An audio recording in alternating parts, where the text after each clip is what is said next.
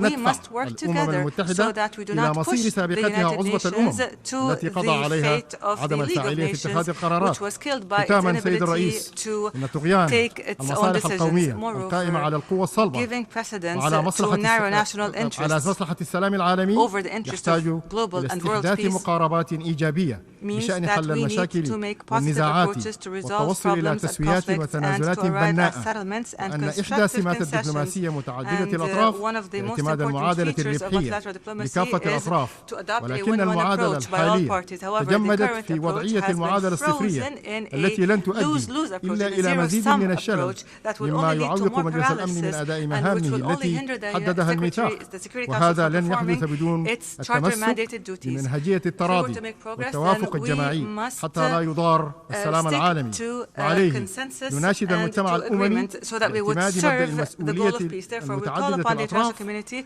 to adopt multilateralism and to put forth the common interest of humanity in order to work towards peace and to work towards ending war.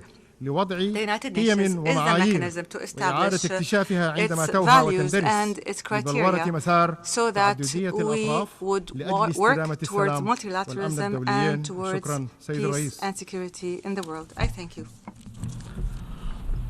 I thank the distinguished representative of Sudan. Next speaker is distinguished representative of Nauru.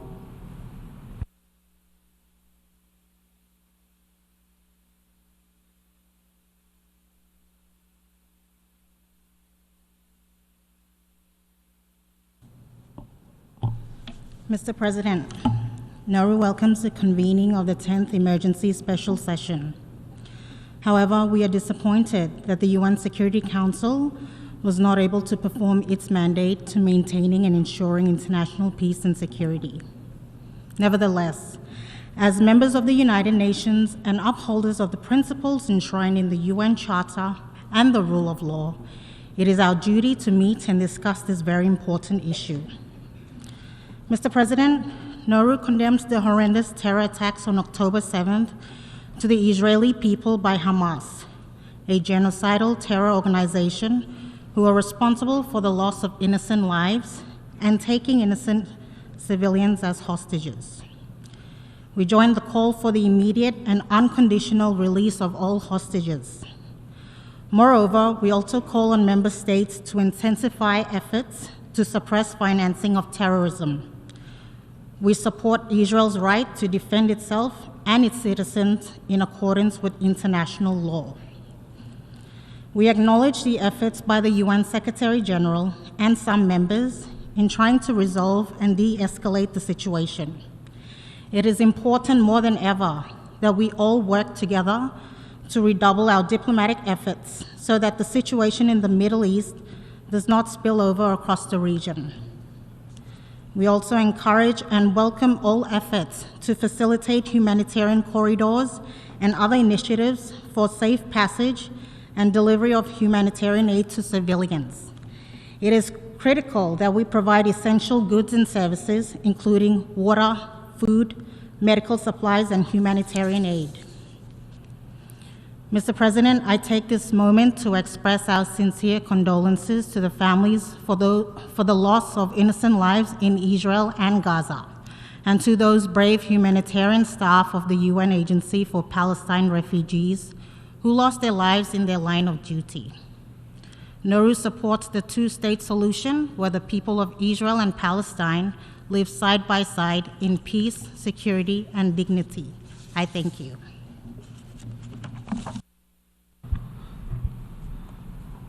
I thank you, the distinguished representative of Nauru.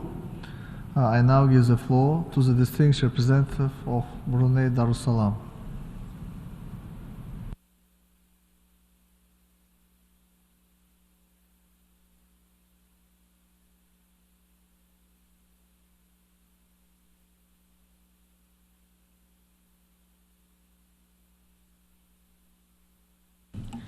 Bismillahirrahmanirrahim. Thank you, Mr. President, for resuming this 10th emergency special session during this necessary and urgent time. Brunei Darussalam is grateful to the delegations that promptly submitted the request to convene this ESS at the earliest possible opportunity. At the outset, we align ourselves with the statement delivered by Mauritania on behalf of the OIC. In particular, Brunei Darussalam strongly condemns the recent severe escalation of violence that has resulted in the unjustifiable loss of innocent lives, suffering, and destruction of property in the occupied Palestine territory. We are deeply saddened by the intensifying number of civilian casualties in the Gaza Strip, including the elderly, women, and babies that is only increasing day by day. Mr. President, this current escalation is a direct result of the injustice and suffering that has been imposed by the occupying power for over the past 75 years. And after all these decades of being on the international agenda, there needs to be a full understanding and recognition of the Palestinian struggle. As Brunei Darussalam has mentioned over the past many years, including during our general debate statements, Palestine has been under daily siege, violence, and occupation, suffering from the apartheid policies of the occupying power to illegal activity and violence from settlers. Palestinians suffer daily violations to their basic human rights and dignities, from restrictions to food, water, electricity, shelter, and medicine, and even so far as to restrict them from their right to worship by not allowing access to the holy Al-Aqsa Mosque, to the bombing of their places of worship. Mr. President, violence and breaches of international law in the occupied Palestinian territories are increasing with impunity.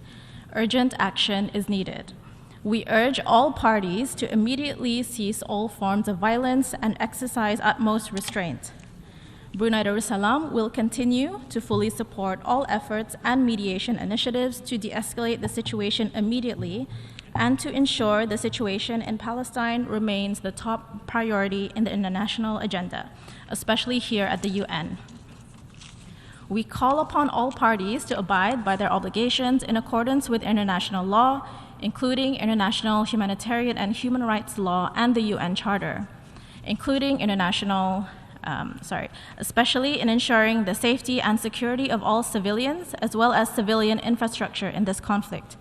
The level of violence and indiscriminate attacks in both Gaza and the West Bank has been not only disproportionate and excessive, but also targets innocent civilians and continues unabated. From the inhumane blockade in Gaza to the intentional deprivation of food, water, and electricity, and the targeting of civilian infrastructure and evacuation routes. We have seen Palestinians forced out of their homes and the escalation of settler violence. And of particular concern is the forced displacement of Palestinians from the north to the south of Gaza. We cannot allow such acts to continue and merely stand by and watch the forcible displacement of a group of people from their homes, reminiscent of the first Nakba 75 years ago. We need to ensure that displaced Palestinians are assured of their right to return to their homes and properties. The escalation of violence within a crippling occupation has exacerbated an already dire humanitarian crisis. While we welcome news that humanitarian aid has begun to enter Gaza through the reopening of the Rafah border, it has been in limited quantities, insufficient for a population already struggling under occupation and facing the looming advent of winter. We call for the establishment of humanitarian corridors to the occupied Palestinian territory for full and sustained access to relief, aid, and assistance. In this regard, we would like to commend the various humanitarian agencies under the UN, the Red Crescent societies, and other organizations in facilitating the delivery of food, water, medicine, and other much-needed emergency supplies, as well as contributions from member states. As part of our national efforts to contribute to such relief assistance, we have established the Humanitarian Fund for Palestinians in Gaza 2023.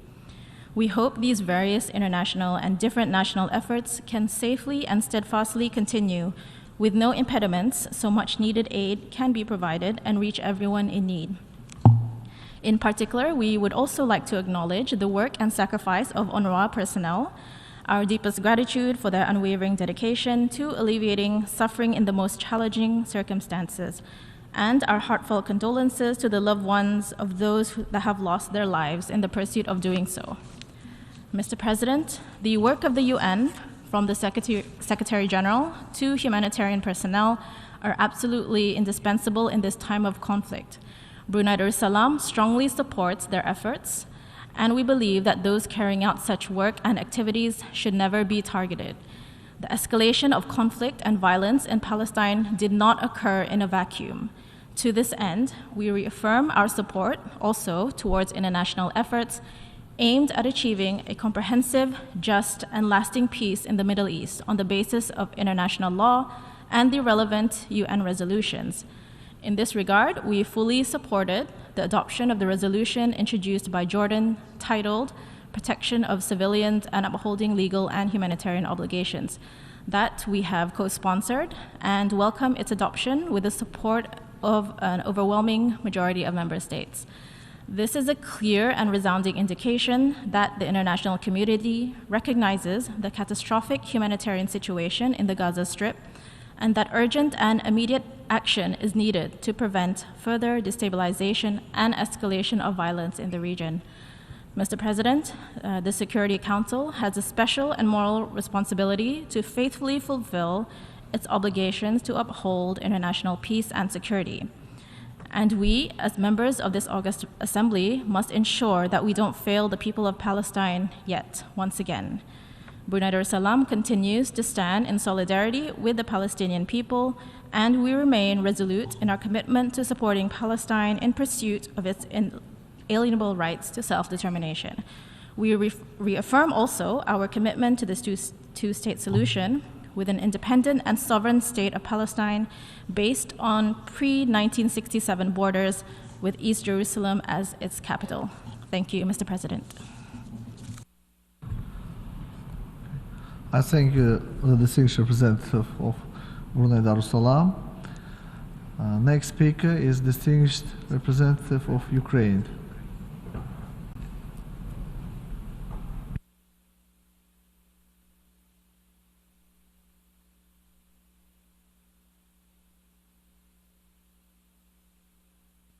Mr. President, 20 months ago, a full-fledged war against Ukraine waged by Russia has showed how fragile our world is if the insane dictator equipped with the weapons of mass destruction decides to employ terrorist practices against peaceful sovereign state.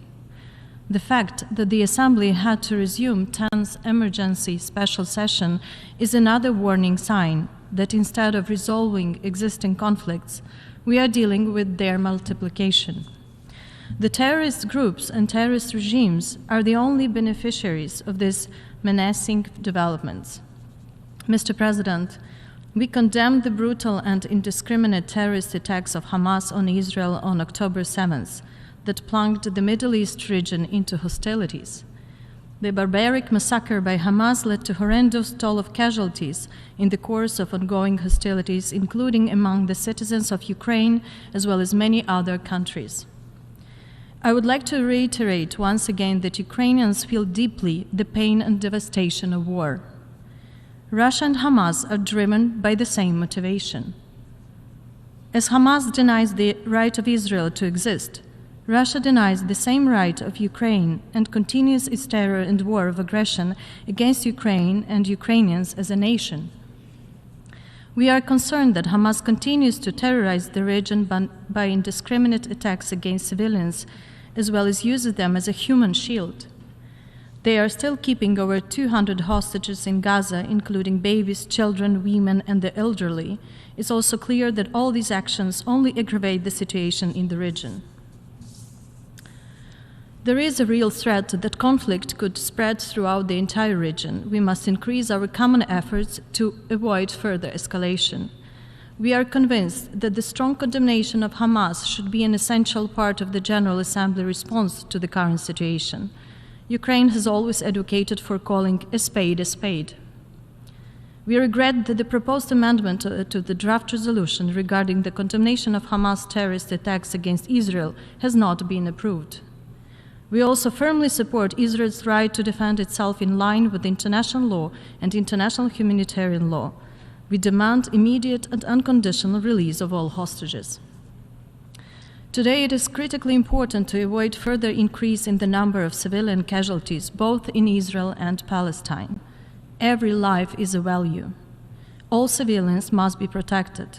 The international community must take all possible measures to safeguard the innocent civilian lives, including the international and local humanitarian personnel that work on the ground. We urge to strictly abide by the rules of warfare and respect the norms of international humanitarian law. All action must be taken to save lives and minimize harm to civilians. Ukraine expresses gravest concern for the deterioration of humanitarian situation in Gaza. We emphasize the need of unhindered humanitarian access and aid to protect and help civilians, including through humanitarian corridors. Ukraine is convinced that humanitarian support and access must be maintained into Gaza to enable access to essential aid, water, food, and medical care, fuel, and shelter to reach all civilians that are suffering. We commend the dedicated humanitarian work of the UNRWA staff and all agencies who provide humanitarian support. We express our sincere condolences to families of the humanitarian personnel who have lost their lives since October 7. Mr. President, current situation in the region only undermines the prospects of a peaceful future for two peoples. At the same time, the Middle East peace process remains the basis of any efforts aimed at restoring regional stability and security. Ukraine has consistently supported the implementation of the principle of two states, Israel and Palestine, that live side by side in peace and security, and advocates the settlement of the Palestinian-Israeli conflict with the help of political and diplomatic means. We are confident that a just, comprehensive, and sustainable peace in the Middle East can be realized within the framework of unconditional implementation of relevant UN Security Council resolutions and other international agreements. The General Assembly has demanded to ensure the protection of civilians and civilian objects, as well to enable and facilitate humanitarian access for essential supplies and services to reach all civilians in need. The immediate, continuous, sufficient, and unhindered provisions of essential goods and services to civilians throughout the Gaza Strip. The Assembly also called for immediate, full, sustained, safe, and unhindered humanitarian access for the United Nations, the International Committee of the Red Cross, and all other humanitarian organizations upholding humanitarian principles and delivering urgent assistance to civilians in the Gaza Strip. Encouraged the establishment of humanitarian corridors and other initiatives to facilitate the delivery of humanitarian aid to civilians, and welcomes efforts in this regard. Ukraine calls for these urgent tasks to be fully implemented. I thank you. I thank you, distinguished representative of Ukraine. I now give the floor to the distinguished representative of St. Vincent and the Grenadines.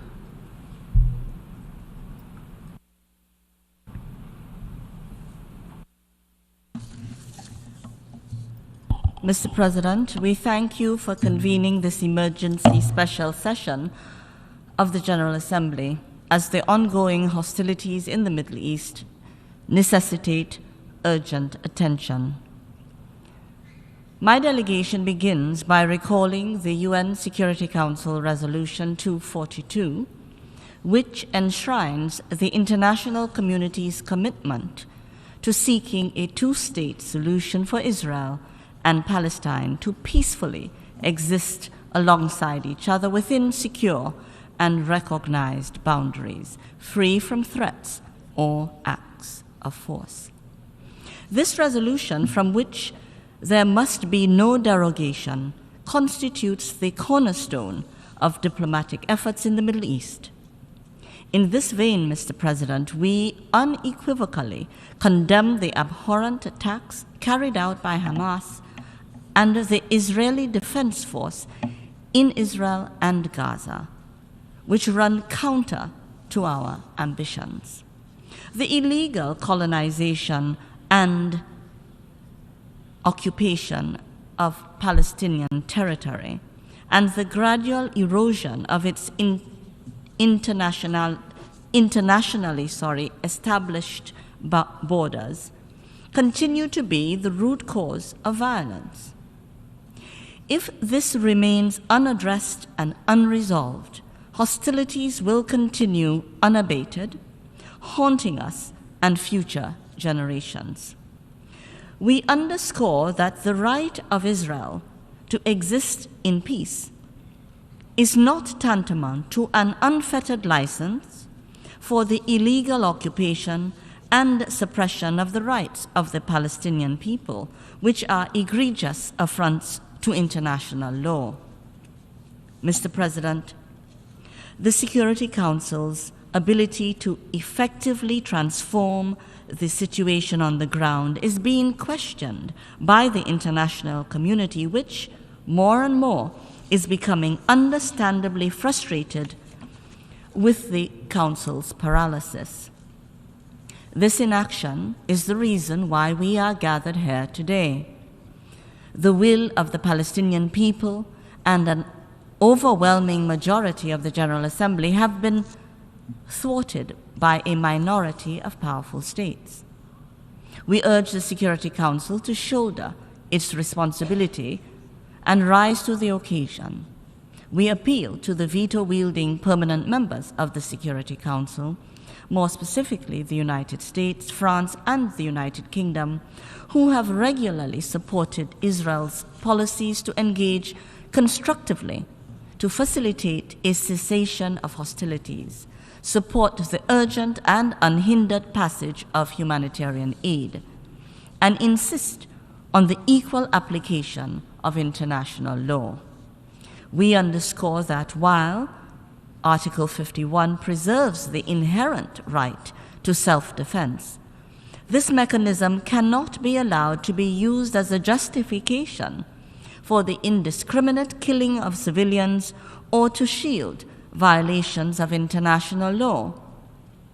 To remain within the parameters of what is legally acceptable and appropriate self-defense must be both necessary and proportionate. Mr. President, the UN Relief and Works Agency for Palestinian Refugees in the Near East, UNRWA, estimates that over 640,000 people have been internally displaced and are sheltering in UNRWA's facilities. Over 9,000 people have been killed in the Gaza Strip since October 7th, with children making up more than 3,000 of the aggregate and over 20,000 injured. Behind each of these numbers is a face, no less worthy of a right to life than you or me.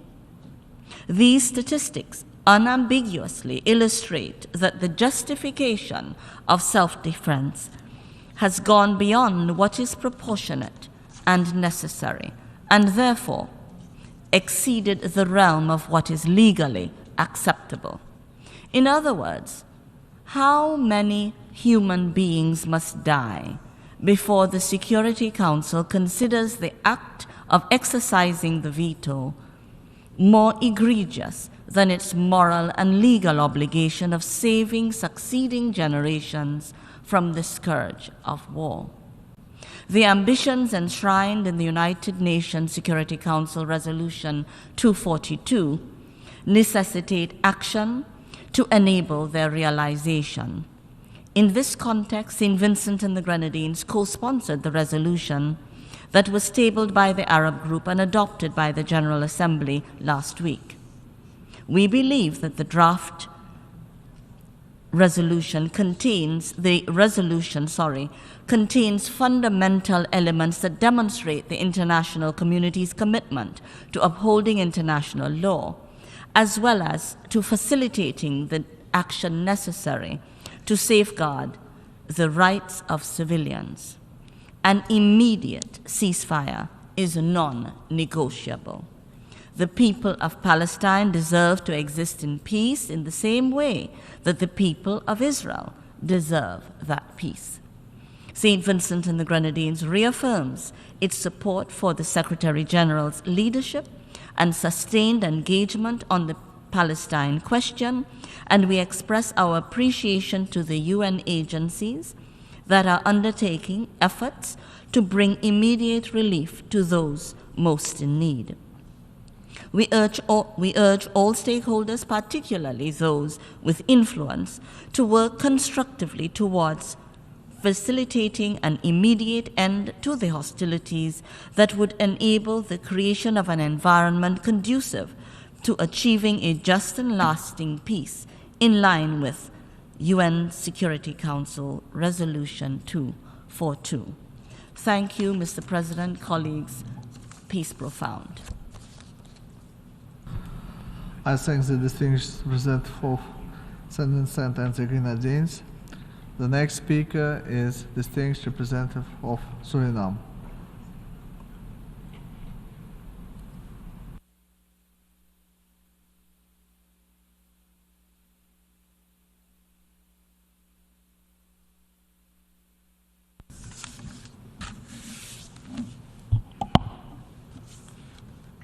Mr. President, Suriname aligns itself with the statements delivered by the representative of Mauritania on behalf of the OIC and the representative of Jamaica on behalf of CARICOM, and would like to add the following in its national capacity. The international community must be vigorous in applying all means to avoid human suffering and the killing of innocent people wherever in the world. The already disturbing situation and developments between Israel and the State of Palestine, especially in the Gaza Strip, continues to worsen, causing immense and unacceptable human suffering. We must welcome all efforts, initiatives, and opportunities to foster peace and dialogue among the parties. In an already uncertain and conflictive world, we must do everything possible to avoid another political, security, and humanitarian crisis. It is our collective responsibility as members of the international community, to uphold the principles enshrined in the United Nations Charter and reaffirm the need for a just and lasting solution to this conflict. Suriname deeply regrets the escalation of the ongoing conflict, resulting in the loss of so many innocent lives. We offer our condolences and sympathy to all who have lost family and loved ones in this deep-rooted, age-old conflict. We also condole with the families of the UN staff members who have lost their lives during this conflict. Suriname joins the rest of the international community in calling for an immediate ceasefire to prevent further escalation that endangers civilians and to avoid further destruction. We call on all involved to provide immediate, unrestricted humanitarian access to enable essential aid, water, food, and medicine to reach the people of Gaza. The well-being of the population in the Gaza Strip must be secured. The hardship experienced by these innocent persons must be mitigated. We call for the immediate and unconditional release of all remaining hostages. Mr. President, Suriname's foreign policy is inspired by moral values and principles to achieve global peace, security, and welfare for all, and in case of conflicts, the settlement through dialogue and negotiations in a peaceful and just manner, recognizing internationally accepted principles of respect, dignity, and international and humanitarian law. We reiterate our support for the ongoing efforts of the United Nations towards a two-state solution, as this is the best way to achieve sustainable and comprehensive peace, security, and stability between Israel and Palestine. Such an outcome is the only just and sustainable path to ending this long-standing conflict. Finally, Mr. President, in this critical moment, we call on all parties to exercise restraint, to de-escalate tensions, and return to the path of dialogue and negotiation. It is our collective responsibility to seek a peaceful resolution that respects the rights of and aspirations of both Israelis and Palestinians. Thank you. I thank you, distinguished Ambassador of Suriname. The next speaker is distinguished representative of Timor-Leste.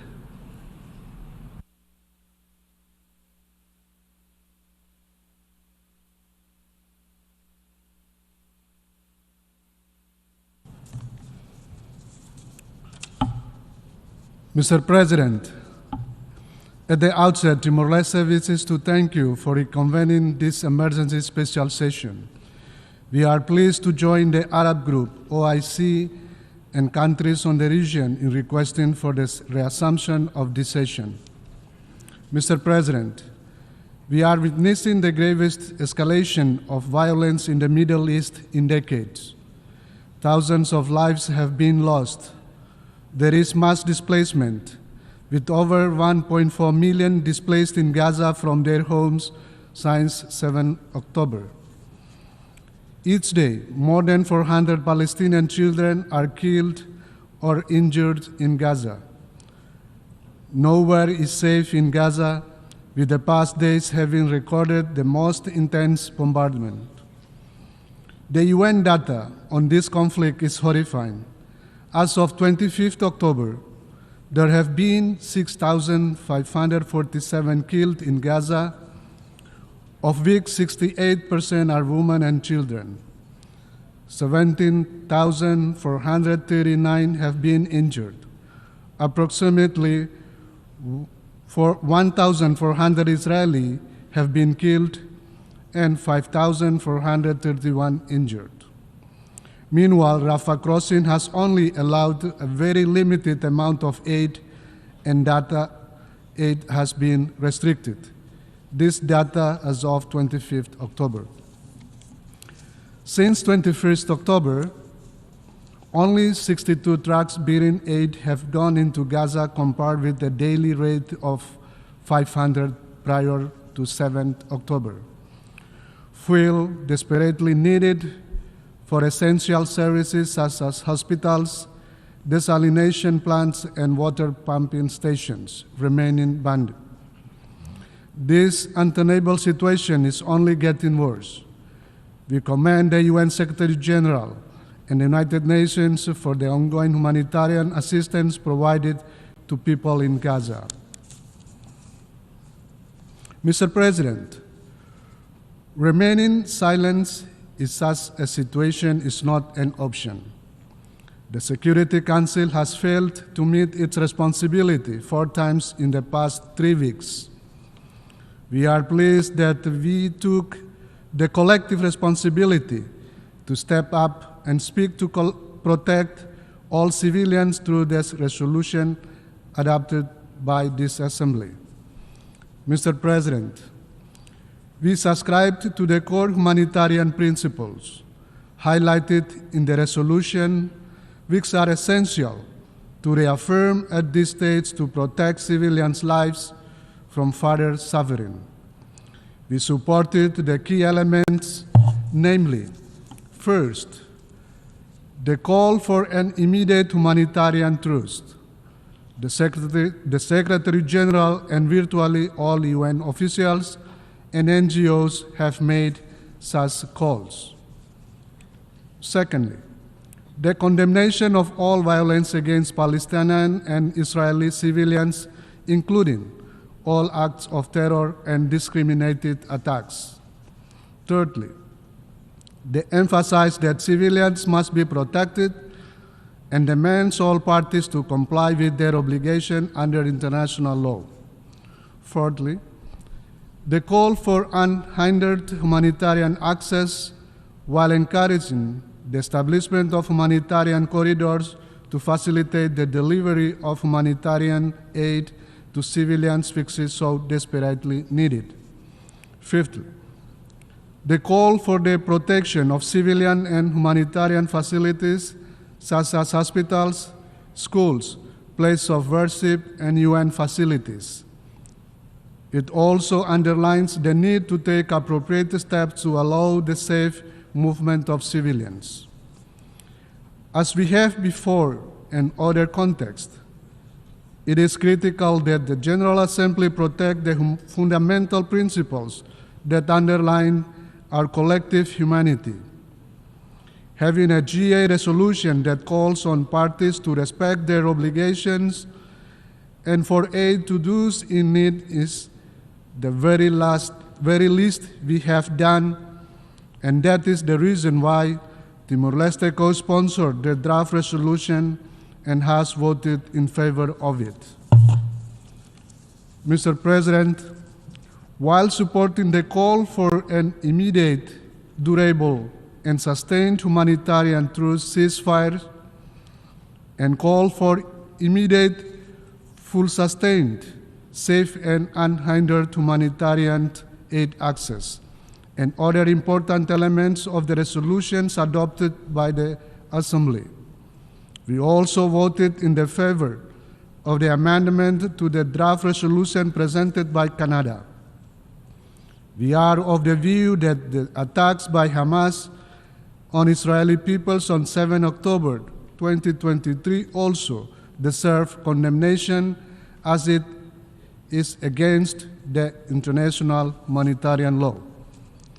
We believe that it is the responsibility of all, including this Assembly, to work towards a just and lasting solution to the Israeli-Palestinian based on the relevant United Nations resolutions in accordance with international law and on the basis of the two-state solution.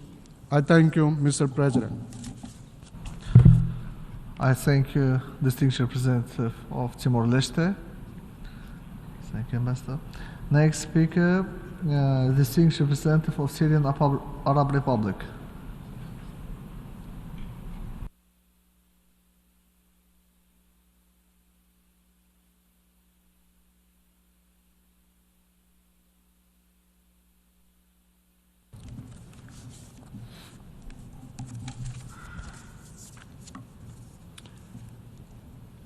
السيد الرئيس.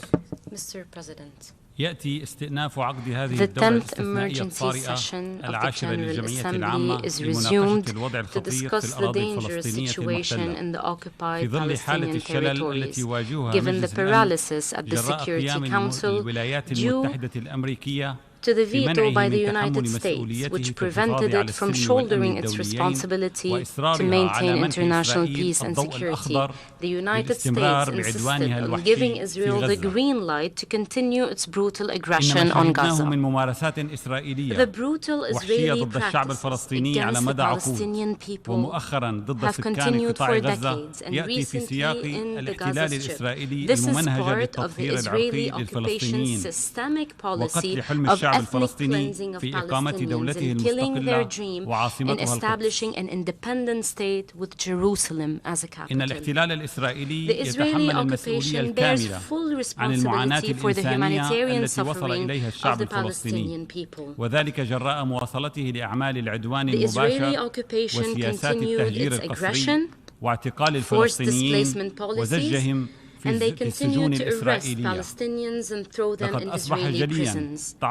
Israel's thirst for further Palestinian bloodshed has become clear and is yet to be quenched, even though it killed thousands of innocent civilians and Palestinians, including more than 3,000 children. Israel is yet to be satisfied with the destruction of homes and infrastructure and buildings and the targeting of innocent civilians in the West Bank and Gaza.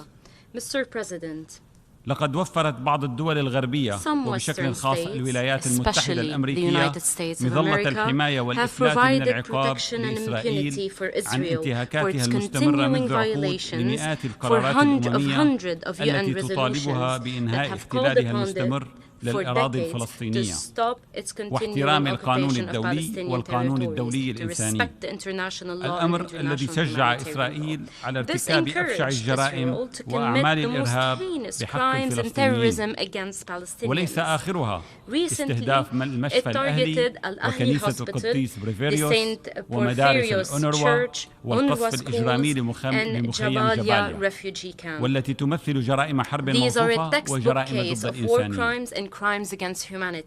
إن المواقف التي صدرت عن الدول الغربية وفي مقدمتها الولايات المتحدة الداعمة لما أسموه حق إسرائيل في الدفاع عن النفس الذي لا أساس له قانوني هو ترخيص مفتوح لإسرائيل لقيامها بقتل المزيد من الفلسطينيين. وإن التفسير الغربي The Western interpretation of Article 51 of the UN Charter is a despicable distortion of the principles of the Charter that guarantees people's rights to freedom, independence, and human rights. More than 7 decades have passed since the occupation by Israel of Palestinian territories, since the continuing tragedy of millions of Palestinians who have been expelled of their country and became displaced across the globe. Their lands and properties have been seized and confiscated and turned into Israeli settlements in a blatant violation of the Fourth Geneva Convention. For more than 7 decades, the West has been trying desperately to impose legitimacy on the Israeli occupation, which begs the question, how long should Palestinians wait for the world to finally acknowledge the need to take immediate and serious steps to stop this humanitarian tragedy? How many innocent civilians should fall until the world is finally convinced that the Israeli occupation of Arab territories is the main threat to international peace and regional peace and security? Mr. President, إن اعتماد الجمعية العامة للأمم المتحدة يوم الجمعة الماضي بتاريخ 27 من تشرين الأول قراراً إنسانياً يدعو إلى تحقيق هدنة فورية وإدخال المساعدات الإنسانية ورفض عمليات التهجير القسري للفلسطينيين هو رسالة الأغلبية الساحقة من الدول الأعضاء في منظمتنا من أجل إنهاء العدوان ووقف الجرائم والمجازر الوحشية ضد أهل غزة، وذلك بعد أن أفشلت الولايات المتحدة وتابعيها مجلس الأمن في تحمل مسؤولياتها. لقد قابلت إسرائيل هذا القرار بعمليات عسكرية إجرامية داخل قطاع غزة في انتهاك وقح وفوري لقرار الجمعية العامة، مما ينذر بتداعيات خطيرة على النظام الدولي وتهديد السلم والأمن في كل مكان. إن الجمهورية العربية السورية تدين بأشد العبارات استمرار العدوان الإسرائيلي الهمجي ضد الشعب الفلسطيني في قطاع غزة، وتستنكر أي محاولة للتغطية على جرائم إسرائيل بحق المدنيين الفلسطينيين العزل التي أودت بحياة ما لا يقل عن 10,000 منهم حوالي 4,000 من الأطفال. كما تشدد على ضرورة الوقف الفوري لهذا العدوان والسماح بإدخال المساعدات الإنسانية من غذاء ودواء ووقود لأكثر من 2.5 مليون فلسطيني في غزة، وضمان مساعدة إسرائيل وداعميها عن تلك الجرائم وعدم إفلاتهم من العقاب. شكرا سيد الرئيس. I thank the distinguished representative of the Syrian Arab Republic. Now I give the floor to the distinguished representative of Kiribati.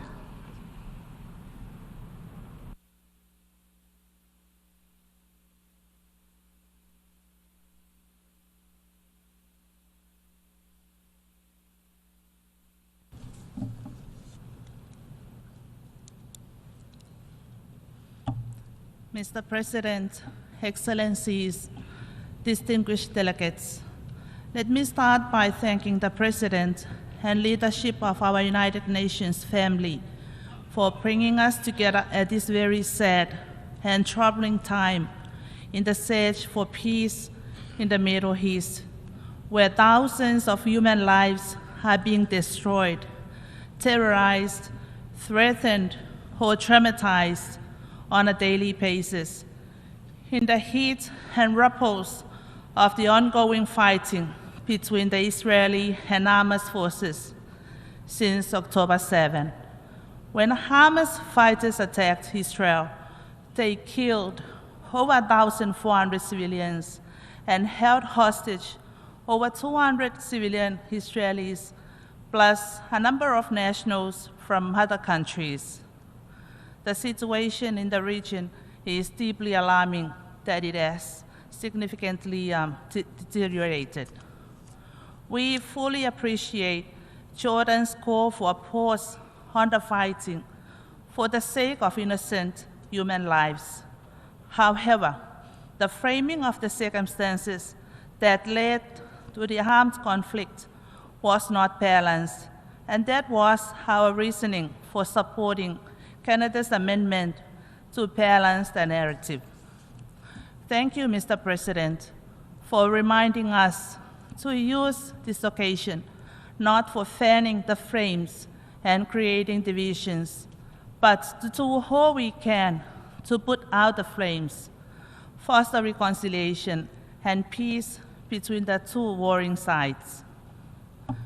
It is clear from listening to the various statements that the scale of destruction of human lives and properties are colossal on both sides, but more so on the Palestinian side. We therefore support calls for ceasefire, the immediate release of all innocent hostages, and safe passage for the delivery of humanitarian assistance and life-supporting services for over 2 million innocent Palestinians being squeezed up in the Gaza Strip. We join the many delegations in expressing our deepest condolences to the many families and individuals who have lost their loved ones during the past 3 weeks. Our hearts bleed with sorrow and sadness to see so many innocent and helpless lives, especially children, elderlies, and hospital patients being destroyed by rockets, missiles, and bombs. We also express our deepest condolences and pay special tribute to the brave UN and Red Cross staff serving in the Gaza Strip, who allowed themselves to make the ultimate sacrifice while discharging their duties for the innocent victims of this heartbreaking conflict. Driven by our sorrowful heart over the rising human toll of the conflict, we humbly appeal to Israel and Hamas to put their weapons down and start initiating the Pacific settlement of dispute mechanism under Articles 6 and 7 of the UN Charter. We appeal to the Middle East region to play a leading role under Article 7 of the UN Charter in the search for lasting peace, progress, and prosperity for the Israelis and Palestinians and for the people of the Middle East. We also appeal to the leadership of our United Nations to help in facilitating the efforts of the two sides to strike a peace deal in line with past relevant resolutions and in accordance with international law. The peace deal must include measures to unpack and heal the root causes of this long-standing conflict. Such measures must receive urgent and priority attention and action by our United Nations leadership. Since the problems before us are human-made, they can also be fixed by human-made solutions. By working together as one human family, we have no doubt that these human-made problems are not as insurmountable as they appear to be. They can be fixed quickly if we all agree now to allow for the two peoples to coexist happily and peacefully side by side. Make Almighty God pour His abundant peace, mercy, and blessings on the people of the Holy Land, the Middle East, the whole world, and the United Nations. I thank you.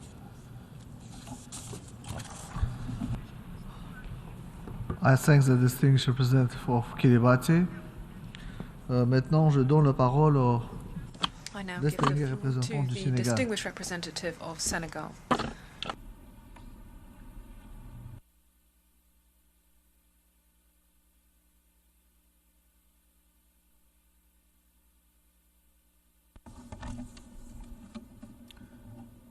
Monsieur le Président, le Sénégal souscrit à la déclaration prononcée par le représentant permanent de la Mauritanie au nom de l'Organisation de coopération islamique et à celle qui sera faite plus tard par l'observatrice permanente de l'Union africaine. Les milliers de victimes occasionnées par la reprise récente des hostilités entre Israël et la Palestine interpellent nos consciences, car ces pertes, en plus d'engager la responsabilité directe de leurs auteurs, traduisent une faillite flagrante de la communauté internationale à trouver une solution pérenne à ce vieux conflit. Monsieur le Président, avec les représailles d'Israël sous forme de bombardements sur des habitations et infrastructures civiles à Gaza, ayant déjà causé près de 10 000 morts, nous voici aujourd'hui témoins. Here we are once again witnesses to a new episode in a tragedy that has lasted all too long. The bombardment of Jabalia refugee camp last night reminds us that women, children and elderly and the sick continue to pay the highest cost as innocent victims. What is happening in Gaza is a disgrace to the entire international community, which has remained indifferent for a long time in light of the tragedy faced by the Palestinian people, deprived of their inalienable rights to fully live out their independence and sovereignty. De la Cisjordanie occupée s'est ajoutée depuis 16 ans celle du blocus illégal exercé sur Gaza, un blocus qui a transformé cette bande de terre peuplée de plus de 2,3 millions d'habitants en une prison à ciel ouvert qui a fini d'appauvrir gravement la population. Le moment est venu pour la communauté internationale de se mobiliser pour résolument engager les parties à reprendre les négociations pour restaurer la souveraineté et l'indépendance de l'État de Palestine sur la base des lignes de 1967 avec Jérusalem-Est comme capitale, conformément au droit international et aux résolutions pertinentes des Nations Unies, et pour apporter une solution juste au sort des réfugiés palestiniens. Just solution to the fate of the Palestinian refugees. President, we urgently must bring an end to the humanitarian crisis that is currently ongoing. We must establish a ceasefire and enable immediate humanitarian access that is complete, lasting, safe and unhindered access to the Gaza Strip. Senegal is pleased that the Rafah crossing point has been opened to enable humanitarian aid to arrive to the population of Gaza. This is a step in the right direction, but it is far from being sufficient, as humanitarian agents have alerted. My delegation encourages further discussions in order to optimize more humanitarian corridors, and we feel that however grave the situation, the Gazans are at home there and should continue to be there in security. Attacks against civilians are run counter to international law, and Israel's occupying power has a duty to protect the population across all of the occupied Palestinian territories. Senegal reiterates its call to refrain from further escalation, and we hail all efforts towards calming tensions. We also encourage the actions towards the release of the hostages, and we hope that they will be returned to their loved ones soon. We hail the efforts, including the Secretary General of the United Nations, towards peace and to bringing an end to the humanitarian crisis that is getting worse every minute. For this reason, Senegal has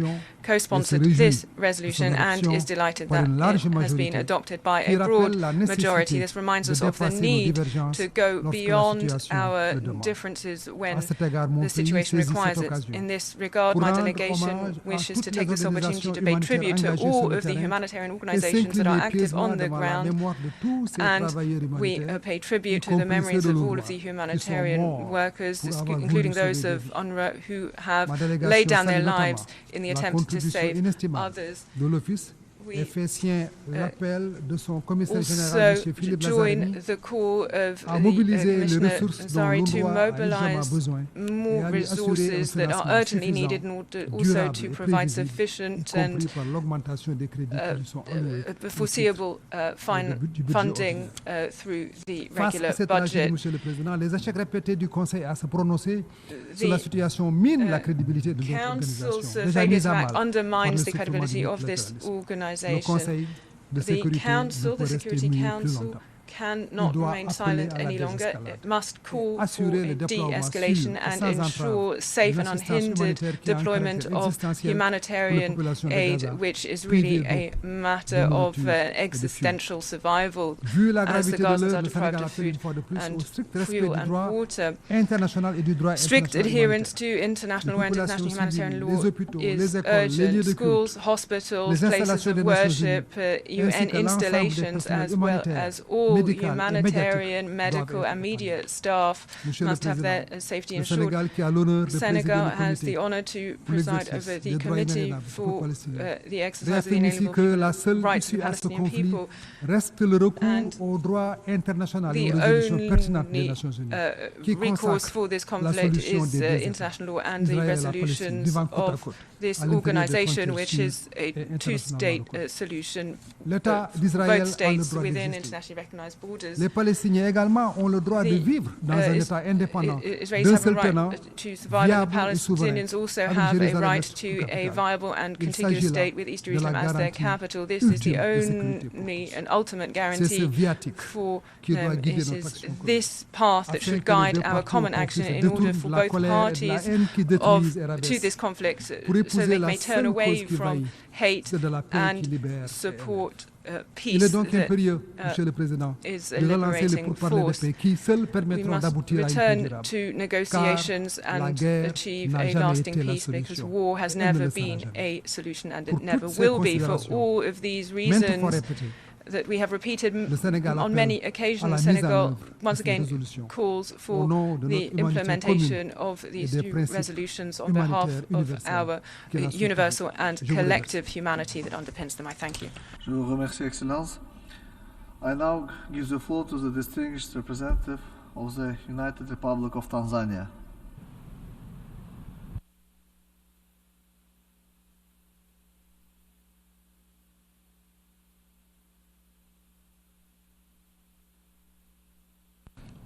Mr. President, I thank you for availing us this opportunity to address the Assembly on the agenda item at hand.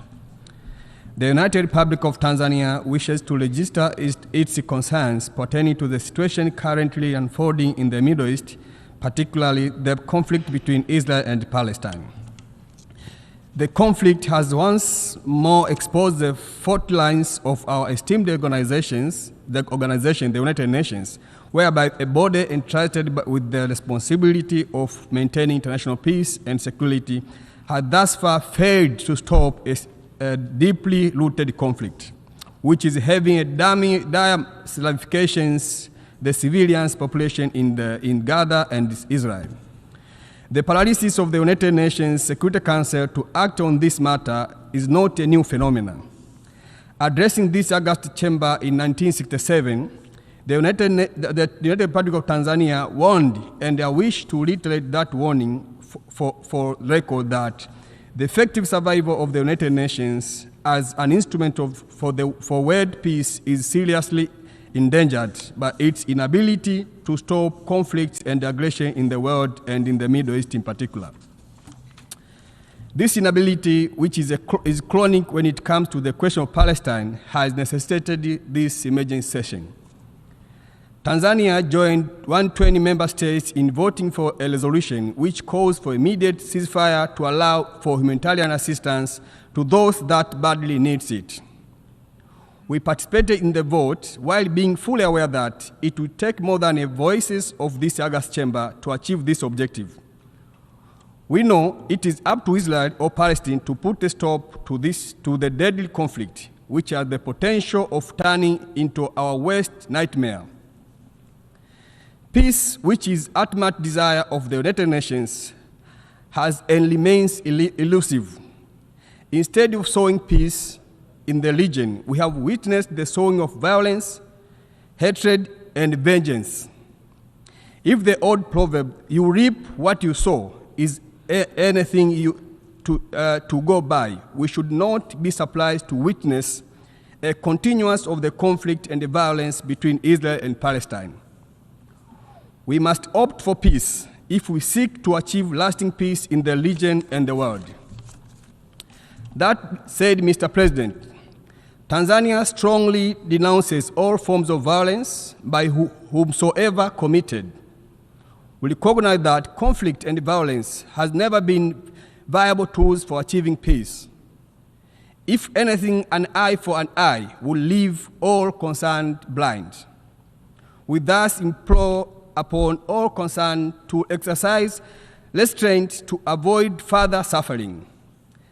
Tanzania recognizes that Israel has the right to live in peace and security, but the same applies to its neighbors, including Palestine. Violence is a long way, peace the best way. As such, we implore all parties concerned to seek a path towards lasting peace through genuine dialogue underpinned by the support of the international security. Despite the thick clouds and blinding mist, there is hope to achieve the long-desired goal of establishing of two equally viable states coexisting in peace, harmony, and prosperity. Let's work together towards peace. It can be done. Let each of us do their part. I thank you, Mr. President. I thank you, distinguished representative of the United Republic of Tanzania. I now give the floor to the distinguished representative of Sweden.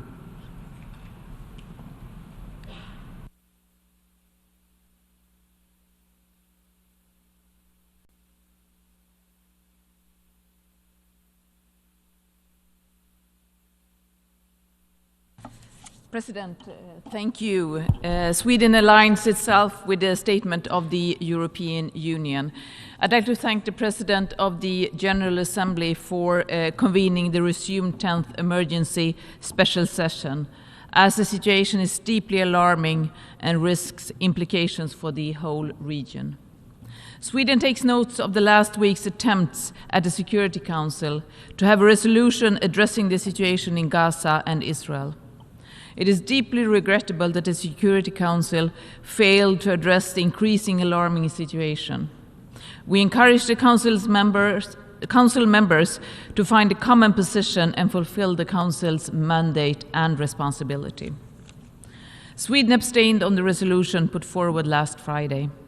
This was due to the lack of condemnation of the abhorrent terrorist attack perpetrated by Hamas, as well as the lack of reference to Israel's right to defend itself in line with international law and international humanitarian law.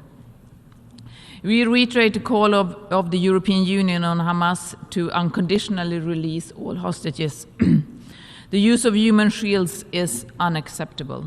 At the same time, we are concerned by the rapidly deteriorating humanitarian situation in Gaza. We strongly support the call in the resolution for continued, rapid, safe, and unhindered humanitarian access and aid to reach those in need. Sweden and the European Union have underscored the importance of humanitarian assistance reaching Gaza, including through humanitarian corridors and humanitarian pauses. Sweden reiterates the importance of ensuring the protection of all civilians at all time in line with international humanitarian law, and deplores all loss of civilian life. In particular, we recall the need to protect children in armed conflict. In response to the unfolding humanitarian crisis in Gaza, Sweden has announced around $13 million in new humanitarian aid, channeled through the WFP, UNICEF, UNFPA, and ICRC. This is in addition to Sweden's substantial core funding to humanitarian actors who have been responding on the ground since the start of the current crisis. I would also like to take this opportunity to thank the UN and all its staff for their relentless work on the ground, often at the risk of their lives, as well as the tireless efforts of the Secretary General to de-escalate the conflict. We deeply regret the deaths of UN personnel and express our condolences to their families. I thank you very much. I thank you, the distinguished representative for Sweden. The distinguished representative for Iceland, you have the floor.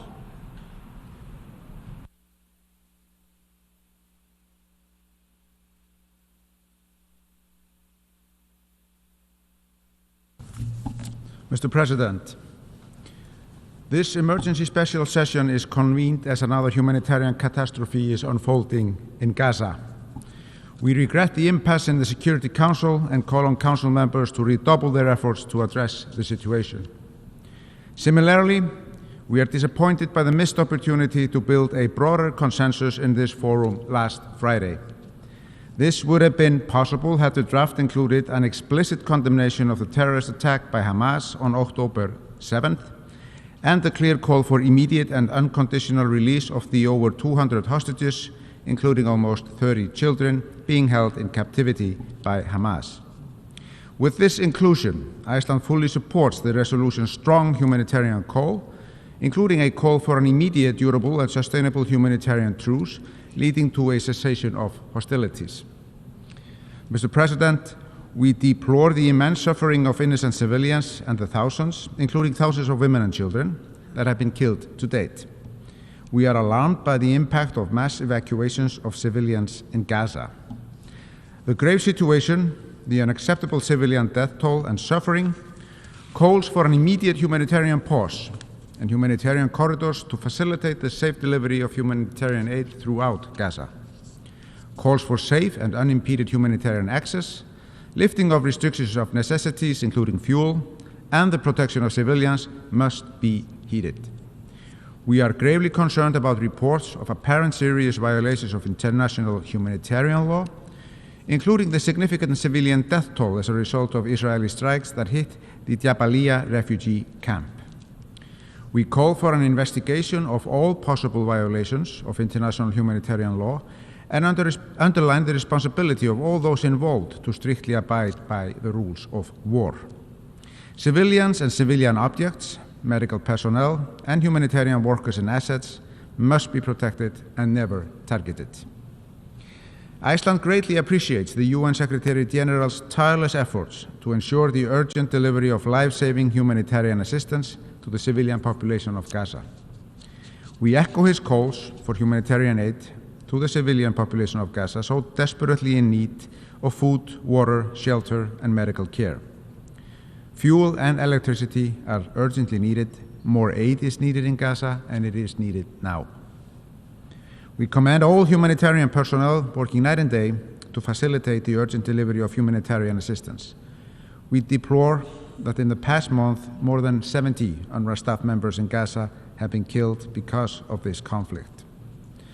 Iceland has responded to the UN emergency appeals with contributions to UNRWA, our long-standing humanitarian partner and the lead UN agency mandated with supporting Palestine refugees.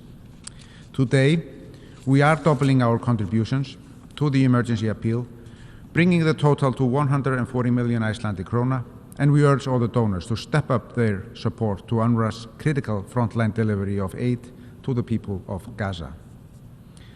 Mr. President, Iceland has condemned in the strongest possible terms the brutal and indiscriminate terrorist attacks by Hamas. There can be no justification for terrorism. All hostages should be released immediately and unconditionally. We have also stressed that while Israel has an inherent right to defend itself, it must do so within the bounds of international law. International law provides states with rights and obligations. Both are sacred. We must prevent further escalation for the sake of Israelis, Palestinians, and the wider region. The continuous cycle of violence is fueling the flames of hate and racism. We are seeing too many incidents of anti-Semitism, Islamophobia, and anti-Arab sentiments across the world. Mr. President, the decades-long cycle of violence in Israel and Palestine will not stop while Hamas continues to use its position in Gaza to wage terror on innocent civilians and spread radicalism. And it will not stop while Israel's unlawful settlements continue in the West Bank and Gaza remains under blockade. The international parameters for a long-term sustainable solution to the conflict are clear. A two-state solution based on international law, with Israel and Palestine living side by side in peace and security and mutual recognition. This is what we in the international community should strive for. And I thank you, Mr. President. I thank the distinguished representative of Iceland. Thank you. I now give the floor to the distinguished representative of Cabo Verde.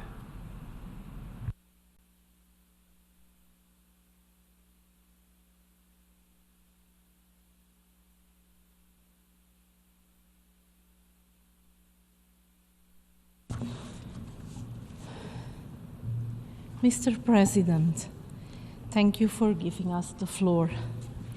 We would also like to thank the President of the 78th General Assembly for convening this 10th special emergency session in response to the unprecedented humanitarian crisis happening for the last 4 weeks and ongoing at this very moment while we are delivering our statements. Guided by the principles of the of the United Nations and the universal values that we stand for, the government of Cabo Verde, immediately after they occurred, condemned the attack on Israel perpetrated by Hamas on October 7th. For this very reason, Cabo Verde voted in favor of the Canadian proposal. It did, however, not pass, and for that reason, Cabo Verde abstained on the voting of the resolution. Our government reiterates that civilians and civilian structures should never, ever be targets and express deep concern by the development of the situation in the region and the resulting heavy civilian casualties in the Gaza Strip. The protection of civilians is paramount and should be observed at all times. We strongly condemn all violence and hostilities against civilians which are unjustifiable, regardless of their motivation, whenever and by whomsoever committed. The government of Cabo Verde expresses grave concern at the continuation and escalation of the tragic and violent events taking place and the enormous number of civilian casualties, including very high numbers of infants and children that continue to rise at alarming rate. Moreover, we appeal all to observe full respect of their responsibilities under the international law, the international human rights law, and international humanitarian law in relation to the protection of civilians, humanitarian workers, and UN staff members. The humanitarian crisis is growing more dire by the day, and to face increasingly critical and colossal needs, we cannot postpone the providing of a much larger volume of adequate, unimpeded, and immediate humanitarian aid and assistance on a regular basis to alleviate suffering, prevent further deterioration of the situation, and guarantee the basic rights of all civilians.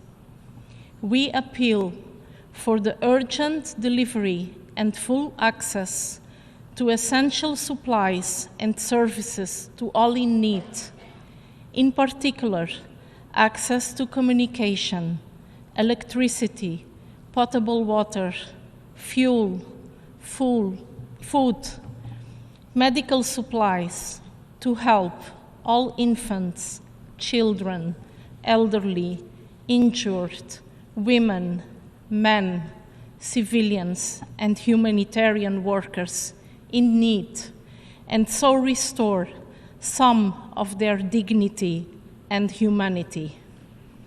The government of Cabo Verde appeals the international community to uphold all political, legal, humanitarian, and moral obligations and responsibilities to bring an end to this horrific and unprecedented crisis through additional efforts by all parts involved to maintain the mechanism of dialogue for peace under the framework of the UN Charter and the Vienna Convention, so that peace can prevail for all families and people in the region. We also ask for the immediate release of all hostages. Before concluding, on behalf of the government and the people of Cabo Verde, we express our heartfelt condolences to the governments, international organizations, and all those who lost their family members, colleagues, friends, and beloved ones, and express our deepest solidarity towards all families in Israel, in Palestine, and all other nationalities affected in these moments of darkness, deep grievance, and unbearable pain. I thank you, Mr. President. I thank the distinguished representative of Cabo Verde. I now give the floor to the distinguished representative of Gambia.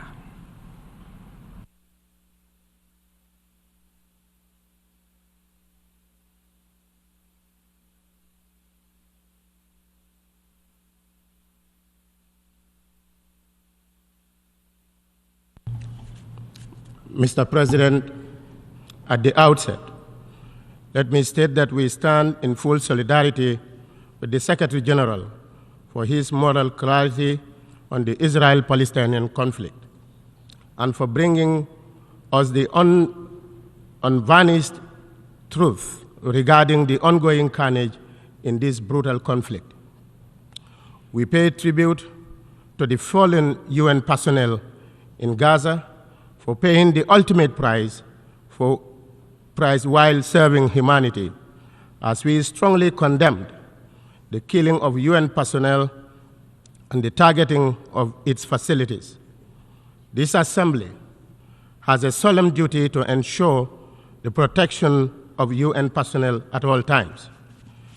Mr. President, one of the former Secretary General of this organization, Dag Hammarskjöld, once said, and I quote, "The United Nations was not created in order to bring us to heaven, but to save us from hell," end of quote. These words of wisdom were simply amplifying the preamble of the United Nations Charter, where it says, "We, the people of United Nations, determined to save succeeding generations from the scourge of war, which twice in our lifetime has brought untold sorrow to mankind. We therefore condemn the untold sorrow that is being unleashed on civilians in Israel and Palestine. We strongly condemn the barbarity and violence against civilians in Gaza and on civilian infrastructure. The senseless, disproportionate, indiscriminate bombing and terrorizing of civilians is unacceptable. The war must stop." Mr. President, we convey our sympathy to the families of the thousands of dead civilians, including children and women. With close to 10,000 people dead, no side can claim victory here. Mr. President, collective punishment is unacceptable. We therefore call for an immediate humanitarian access to Gaza for the urgent delivery of much-needed aid. The situation is dire. The siege must end. The lasting solution to the Israeli-Palestinian conflict can only be achieved through peaceful means and not violence. It is therefore regrettable that the Security Council continues to abandon its responsibility to save lives of defenseless people and provide space for peaceful dialogue. Moral equivalence, selective outrage, and a hierarchy of compassion that discriminates people between people, communities, and religions in this conflict is unacceptable. We are all one big human family. Mr. President, at the root of this conflict is the illegal, long-standing occupation of the Palestinian land and oppression of Palestinians. The occupation must come to an end. We will only have more cycles of violence as long as the occupation continues. The supply of weapons into the region only perpetuates the suffering of civilians. As members of the international community, we must invest in serious dialogue and peace. We cannot continue being idle bystanders in this dehumanizing war. War is not normal. The killings must stop. Extrajudicial killing and persecution of the population in the occupied Palestinian territories, particularly in the West Bank, must stop immediately. Mr. Speaker, war crimes and crimes against humanity are unfolding before our eyes. Impunity and violations of international law, international humanitarian law, and international criminal law must be addressed. Mr. President, it is outrageous that children are being treated as collateral damage in this conflict. Children are buried under the rubble with no chance of being saved. Imagine the extent of their suffering and agony. With the heartless manslaughter of over 3,200 children in Gaza already, where is the moral outrage from the international community? This carnage needs to stop now. Mr. President, our final message to the international community is that let us revive peace initiatives and a credible peace process with a view to achieving lasting peace for the people of Israel and Palestine, leading to final status negotiation. A viable peace initiative that has the support of the region. The Arab Peace Initiative of 2002 still exists. It is a comprehensive and credible regional peace initiative. We call for its urgent revival. A fresh political dialogue towards this end must be initiated. Both sides in this conflict, with the support of the United Nations, must commit to such a dialogue on the basis of Arab Peace Initiative. The global peace movement must step up its advocacy for lasting peace in the Middle East. We therefore call on the international community to take immediate steps towards reviving the two-state solution for lasting peace to prevail in Israel and Palestine. May peace reign in the Holy Land. Thank you, Mr. President. I thank the distinguished representative of Gambia. I now give the floor to the distinguished representative of South Sudan.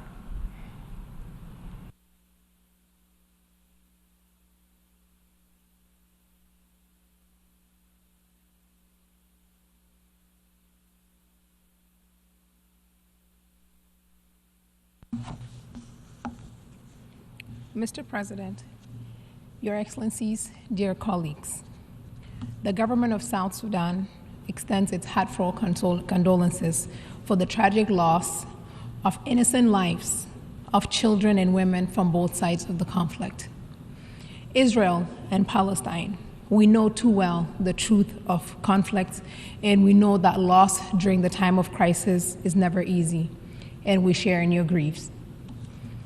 During the time of crisis, it is also imperative that we unite and strive for a peaceful resolution to the matter.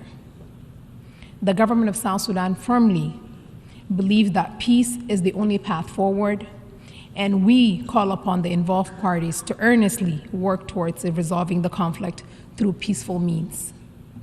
The government of South Sudan unequivocally denounced the use of terrorism as a means to achieve political objectives. South Sudan abstained from the resolution because terrorism is indefensible, and any resolution must hold those responsible for the events of October 7th accountable. Furthermore, we implore Hamas to release all hostages without preconditions. Children should never be used as pawns. They deserve the opportunity to live their childhood without fear. We also advocate for the unrestricted humanitarian aid access and the safeguarding of all civilians, population from both sides. Mr. President, dear colleagues, the core of the matter lies in a clear moral distinction between right and wrong. War inflicts pain and destruction, while peace fosters healing and prosperity. Let us work together.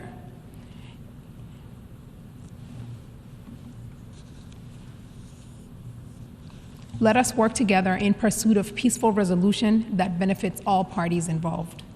Today, we stand before you with heavy hearts, fully aware that this podium was established to address the crisis that may arise, similar to the one we face today. While disagreements are inevitable among us as human beings, we believe that in such moments, unprovoked terrorists cannot be acquitted with rights and cannot justify any grievances. The Israel-Palestine conflict has been excessively documented in various UN resolutions and negotiation agreements. Therefore, the final agreement must be the result of negotiations between the concerned parties. While external support can facilitate peace, the primary commitment must come from the parties themselves. We draw our inspiration from South Sudan's long struggle for self-determination, which eventually led to our independence in 2011. It demonstrates that even after years of conflict, negotiations accepted by both parties can pave the way forward for a peaceful settlement. Once again, we emphasize that the core issue here is a clear moral distinction between right and wrong. Terrorism is unacceptable, and any resolution must ensure accountability for the events of October 7th. Mr. President, South Sudan urgently calls for the release of all hostages by Hamas without preconditions. Children should not be used as a bargaining chip. They deserve the opportunity to enjoy their childhood. Additionally, we cannot advocate we have to advocate for unhindered access to humanitarian aid and the protection of civilian population by all involved parties. The path to a win-win situation lies in embracing peace, as war only brings destruction and suffering. South Sudan remain optimistic about the future of the world. We have come a long way since our struggle for independence, overcoming numerous challenges and gaining valuable experiences. With the continued international coordination, we are confident that we can realize our vision of a peaceful, prosperous, and progressive world. Our historical struggle for self-determination stands as a testament to the power of dialogue, understanding, and cooperation in shaping a better world. We are committed to contributing to the global efforts to address challenges facing our human family. We pledge our dedication to multilateralism and international cooperation as the most effective means to achieve our shared aspirations.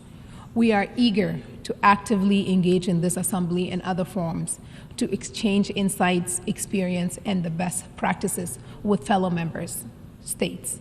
Together, we can rebuild trust and rekindle global solidarity, ensuring a brighter future for current and future generations. In these trying times, when the world faces terrors, unprovoked attacks, and crisis, it falls upon those unafraid to condemn it to pave the way that leads to peace. President Salva Kiir Mayardit extends his condolences to the lost innocence of children, women, and population. His Excellency condemned this heinous, unprovoked terrorist attack perpetrated by Hamas, emphasizing that no political grievances can ever justify the killing of innocent civilians.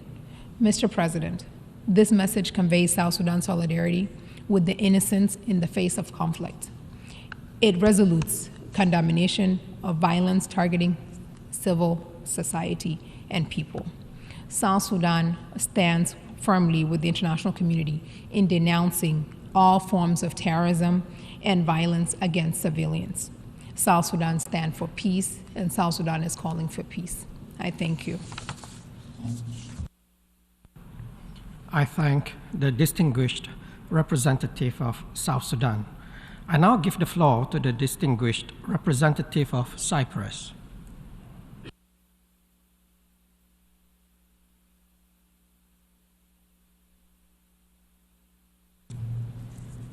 Thank you, Mr. President. Cyprus aligns itself with the statement made by the European Union, and we welcome the convening of this emergency special session of the General Assembly.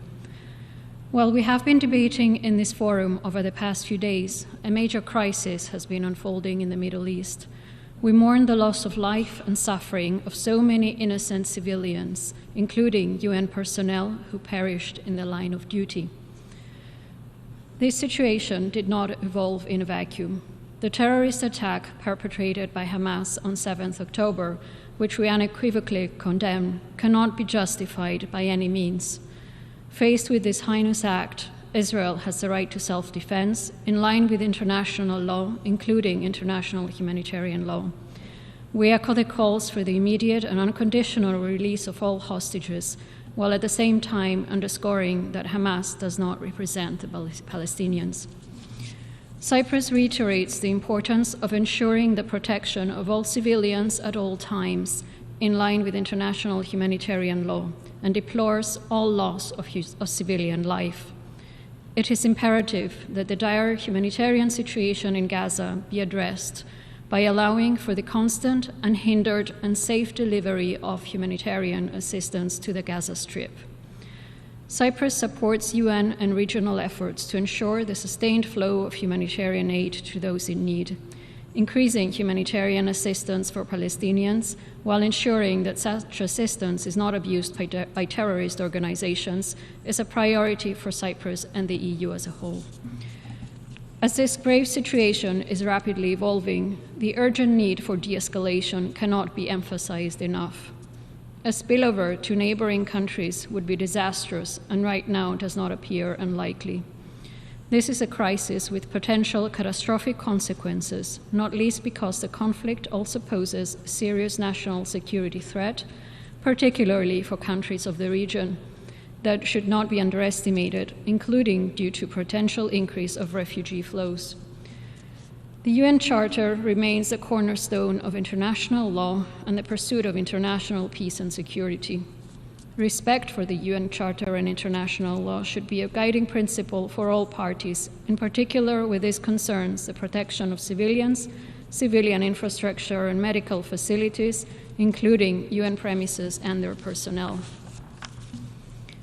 Mr. President, our region cannot shoulder further instability, and the current crisis has amplified the need for reinstating a political process on the horizon. There is no other option than to create the necessary conditions and fully recommit to a viable two-state solution in line with the parameters reflected in the relevant UN Security Council resolutions. A comprehensive, lasting solution to the conflict is now critical in order to avoid repeated cycles of violence. As a country in the region, Cyprus has been offering a safe platform for evacuations via sea and air. Due to our geographical proximity, we have been in consultations and coordination with our regional partners to practically facilitate the provision of humanitarian assistance to address the dire humanitarian needs in the Gaza Strip. These efforts include the establishment of a maritime humanitarian corridor from Cyprus as a mid- and long-term necessity, which would contribute to alleviate the constantly increasing assistance necessities and serve to decompress other corridors with full consideration of the security aspect, as well as the need to secure the sustained, regulated, and robust flow of humanitarian aid. I thank you. I thank the distinguished representative of Cyprus, and now give the floor to the distinguished representative of Denmark.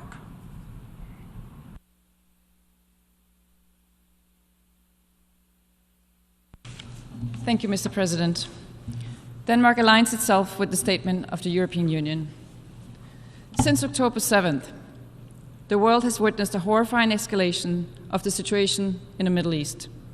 This outbreak of violence has already caused immense human suffering, and regrettably, the crisis is deteriorating by the day. We mourn the thousands of innocent civilians already killed or wounded in this terrible conflict, and extend our most heartfelt sympathy and condolences to their families and loved ones. Denmark condemns in the strongest possible terms Hamas and its brutal and indiscriminate terrorist attacks across Israel. We reiterate that there can be no justification for terror, and we strongly emphasize Israel's right to defend itself in line with humanitarian and international law in the face of such violent and indiscriminate attacks. We also call on Hamas to immediately release all hostages without any precondition. We are witnessing a heartbreaking level of civilian suffering. Denmark reiterates the importance of ensuring the protections of all civilians at all times in line with international humanitarian law. This includes taking all feasible precautions to prevent civilian casualties and reduce damage. We also underline the importance of protecting medical facilities, schools, and UN premises at all times. Mr. President, Denmark is gravely concerned at the deteriorating humanitarian crisis in Gaza. Together with the EU, we continue our call for continued, rapid, safe, and unhindered humanitarian access throughout Gaza, including through humanitarian corridors and pauses. It is paramount to ensure an urgent increase in the provisions of humanitarian aid to the civilian population of Gaza, so desperately in need of food, water, shelter, electricity, fuel, and medical care. We welcome that some trucks with humanitarian aid have entered Gaza through the Rafah crossing, but reiterate that much more is needed. Denmark is a long-term donor to UNRWA and among top 15 donors. To respond to the current situation, the Danish government has increased Denmark's humanitarian aid for Gaza and the West Bank with an extraordinary pledge of approximately $7 million. Denmark is grateful to the UN Secretary General for his tireless efforts to ensure the urgent delivery of life-saving humanitarian assistance to the civilian population of Gaza. We commend the humanitarian personnel working day and night in Gaza to facilitate the urgent delivery of humanitarian assistance, but deeply regret that this heroic work has cost more than 70 UN personnel their lives. We express our deepest condolences to their families and reiterate that humanitarian workers and UN personnel must be protected at all times.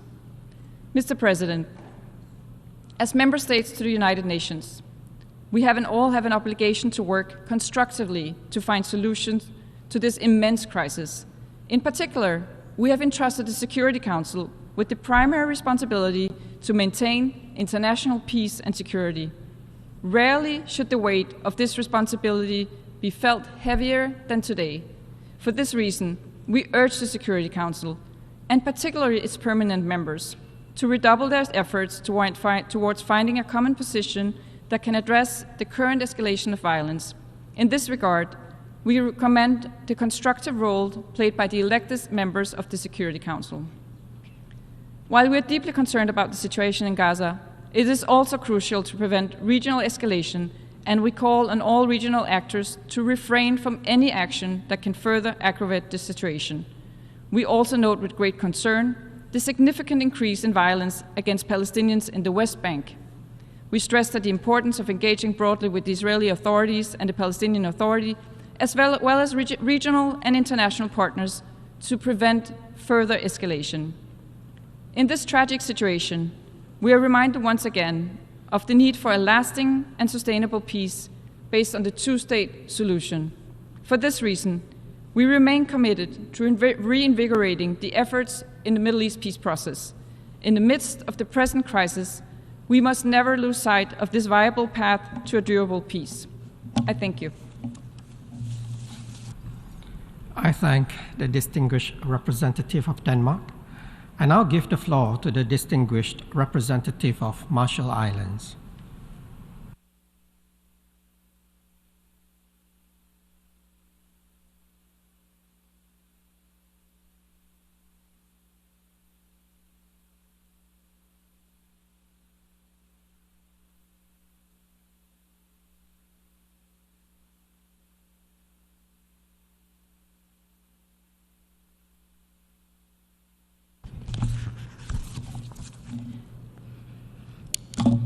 Thank you, Mr. President.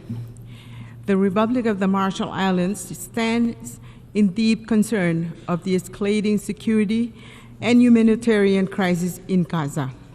We join many others in deploring the gruesome and terrorist acts of Hamas, and we urge the safe treatment and immediate release of hostages. The Marshall Islands supports the ongoing engagement and diplomatic dialogue within the wider Middle East region, and we stand in support of recognizing Israel's right to self-defense, the general same duty to security which every country in this room owes it to its own people. In addressing Israel's security against terrorist act is important, and with no less urgency, the wider response to the humanitarian crisis is clearly needs to be upscaled. War is difficult and horrible, tragic, as all wars are. Nobody wins. The international community has learned lessons from the distant and recent past, or we all certainly should have learned those lessons. But those lessons are not always simple issues, and the current crisis is highly complex and layered.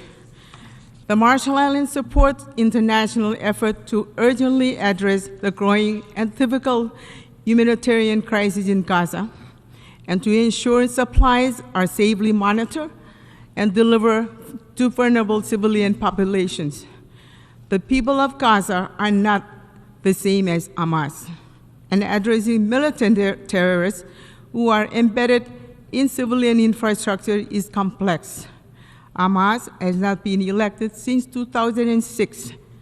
Appropriate and responsive Humanitarian measures and specific, narrowly targeted, and time-bound pauses are needed to ensure further and faster delivery of humanitarian aid. But this cannot be at the expense of the worsening security threats or allowing Hamas to rearm itself, which only extends the cycle of violence and conflict. Harm to any civilian, regardless of nationality, should and must be minimized. This is true of any conflict. We can do better as a General Assembly, even as there are difficult issues on which we all struggle to find common words.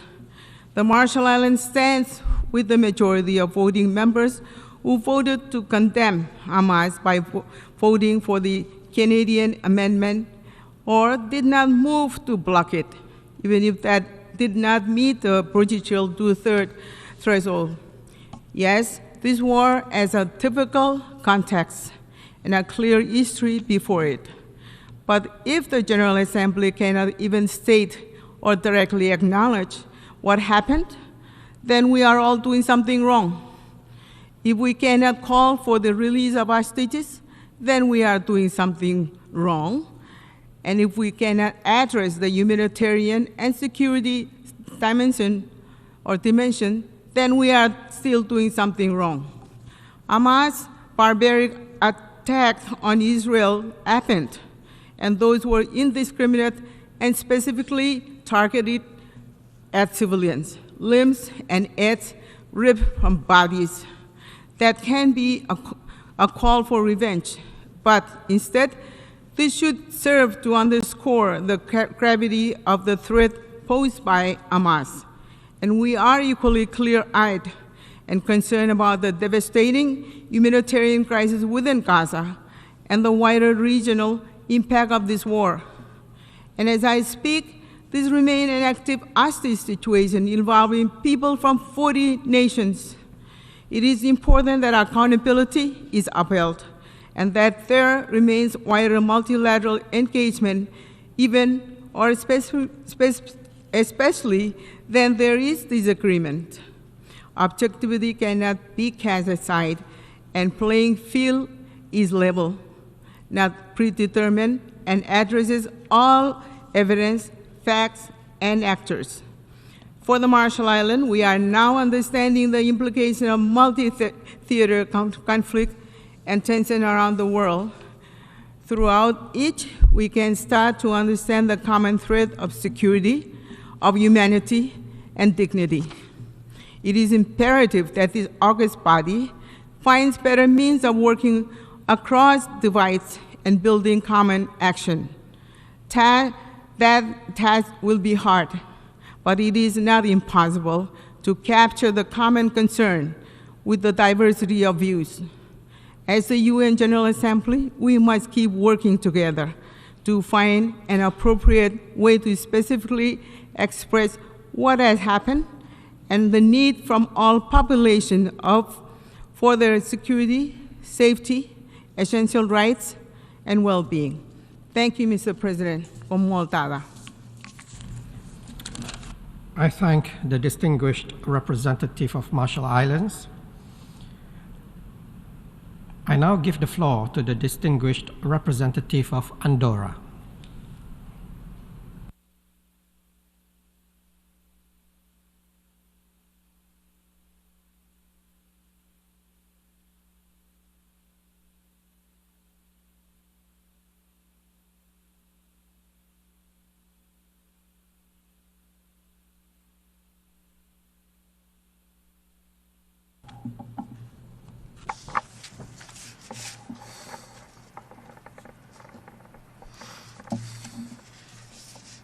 Thank you very much, Mr. President. We're grateful for this special emergency session. Andorra subscribes to the statement made by the European Union, and I have the honor of making the following comments on my national capacity. In the face of one of the most complex crises of the region, we would like to state first and foremost our strongest condemnation of the terrible terrorist attacks committed by Hamas in Israel on the 7th of October. We express also our compassion for all the victims of the conflict and would like to make an urgent appeal for the release of all hostages. We also regret that over 70 members of the United Nations agencies have lost their lives while fulfilling their duty by providing assistance to the civilian population. We would like to express our solidarity and condolences to the families of the victims.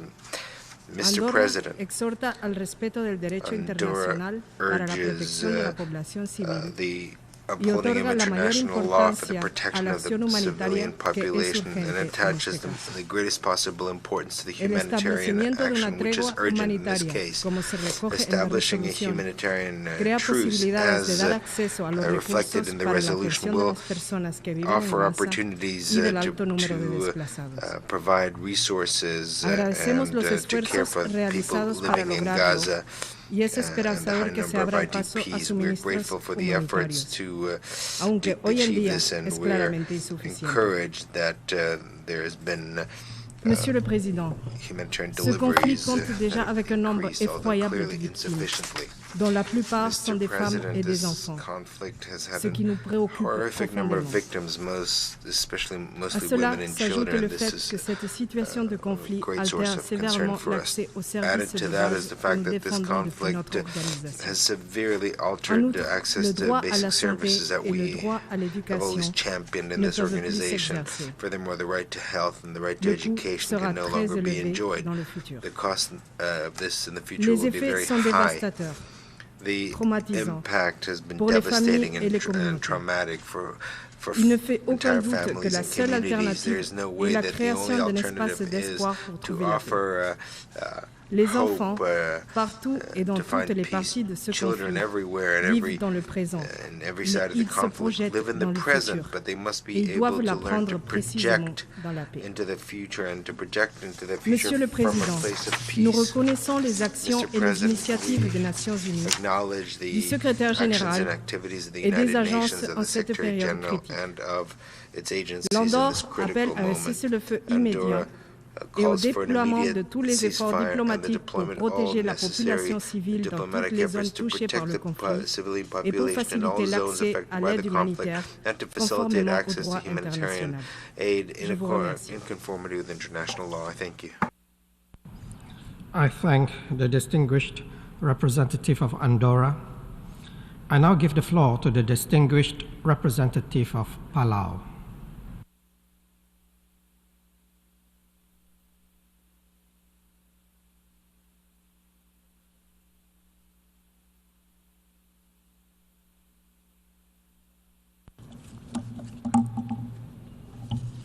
Mr. President, Secretary General, Excellencies, colleagues, we convene here at a fragile and precarious time in the world.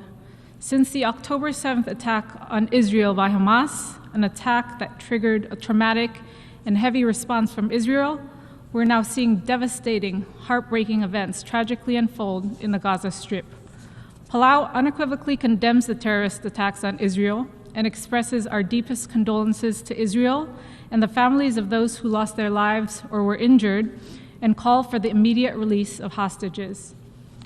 The brutal fighting between Israel and Hamas that ensued has already taken the lives of thousands of civilians in the Gaza Strip, over 8,000 people and mounting, and inflicted wrenching misery on both sides. We similarly extend our sincere condolences to the families of the victims in Gaza and for the loss of UN staff and personnel. Mr. President, it would be remiss of us not to mention that Hamas intentionally puts the Palestinian people in harm's way by storing weapons and command posts under civilian hospitals, schools, mosques, and buildings. The suffering of the citizens of Gaza isn't incidental to Hamas. It's essential. It's part and parcel of their propaganda. Hamas has repeatedly declared opposition to a two-state solution and to any negotiations, with their stated goal to annihilate Israel completely. So how does one negotiate with an entity that wants to annihilate Jews from the face of the earth? Using the old tropes of Jewish occupation as a root cause of Hamas's barbarism doesn't in any way justify Hamas's murderous actions, nor its continued use of unguided missiles sent into Israel. Invading civilian homes, terrorizing civilians, murdering young people at a concert, kidnapping babies, torturing them in a well-orchestrated attack that was probably meant to do exactly what it's doing now. Hamas is content to sacrifice the Palestinian people as they tried to turn the world against Israel. It is for this reason that Palau voted to support the Canadian amendment to condemn Hamas. Colleagues, we can condemn the terrorist actions of Hamas and call for a humanitarian response and restraint from Israel in Gaza. These are not mutually exclusive events, but because of the deep wounds of this region, it's often posed as an either-or, a proposition that the enemy of my enemy is my friend. But this leads to a downward spiral of hatred and extremism and perpetuates conflict and despair. Because this amendment to condemn Hamas failed and the resolution lacked language calling for the release of hostages, Palau abstained on the resolution. However, Mr. President, while we maintain that Israel has the right, if not the obligation, to defend itself, it should do so in accordance with regard for the safety of innocent civilians and in accordance with international law. Food, water, medicine, and other essential humanitarian assistance must be able to flow into Gaza and to the people who need them. We commend efforts by many member states and UN agencies who've stepped up to help in the past few weeks. While dozens of trucks have passed through the Rafah crossing, hundreds more must follow to meet the dire needs of over 2 million people. Palau also joins calls by others for humanitarian pauses in order to get more people out of Gaza and out of harm's way. We are all too familiar with the atrocities of war, Mr. President, but war has its rules, rules that we all agreed to as members of this esteemed body, and in the midst of fighting, we must not forget our humanity. We urge for restraint to allow for certain events to happen that will remind us of this humanity, so that innocent people, including children, may be relocated to safer areas, so that hungry, thirsty, shell-shocked people can get some relief, so that injured civilians may get treatment, so that both sides may mourn and bury their dead. Palau calls on all parties to remember the sanctity of innocent human life. So many of those who've been killed are women and children, innocent children who've grown up in an already challenging environment. Many of those killed didn't have any recourse or anywhere to go. We should not forget that a Palestinian mother will mourn her child the same way an Israeli mother does, and vice versa. In looking ahead, as the Middle East rebuilds from this conflict, as it has done many times before, we urge for the resumption of talks for a two-state solution. Our concern is that if the status quo continues, it may ultimately result in a situation where Israel may win the battle but lose the peace. It will result in yet another generation of retribution, extremism, and hatred, perpetuating this ongoing conflict that has plagued the Middle East for far too long. Our international community must redouble efforts to bring back the peace process. A durable solution with two people, Israelis and Palestinians, two democratic states, living side by side in peace, security, and dignity within mutually recognized borders is necessary for a lasting peace. The distinguished delegate from the UK said it well. We call for love over hate, light over darkness. Our thoughts and prayers are with the people of Israel and with the people of Palestine. I thank you. I thank the distinguished representative of Palau. I now give the floor to the distinguished representative of Norway.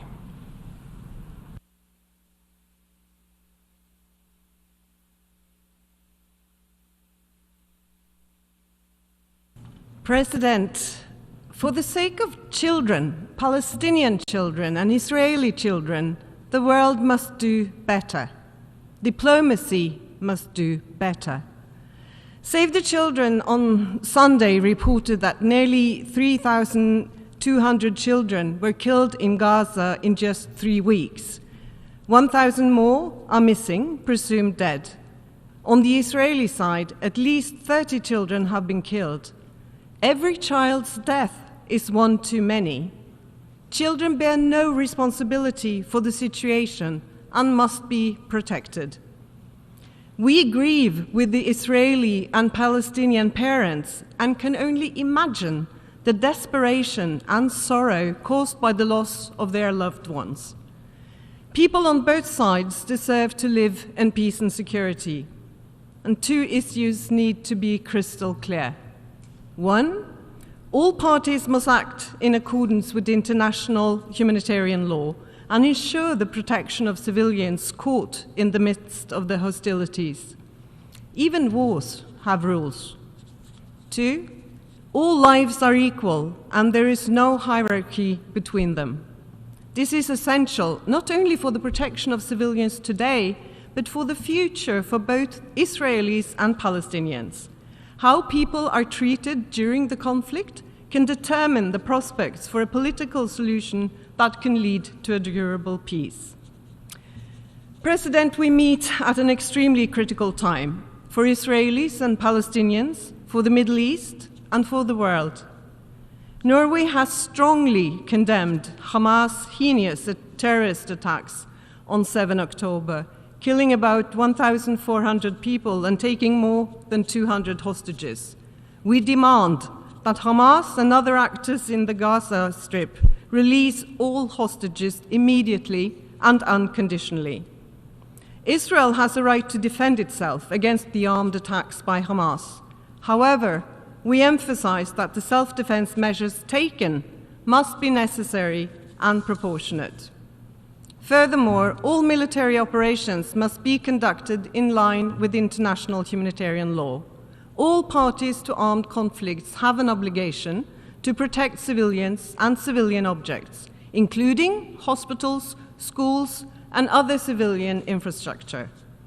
The scale of the civilian suffering, both physically and mentally, inflicted by the combination of intense Israeli bombardments and a blockade, is heartbreaking and unacceptable.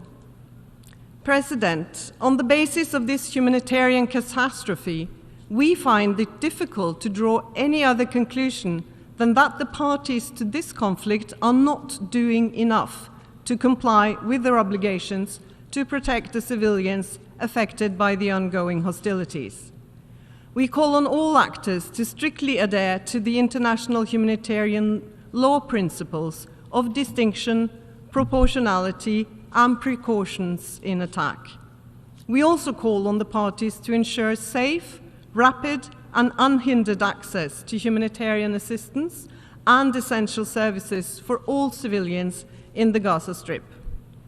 All parties to the conflict must make sure that the civilian population can uphold the bare necessities of life, even in the midst of war. Opening the Karem Shalom border crossing would also improve humanitarian access while safeguarding Israel's legitimate security concerns.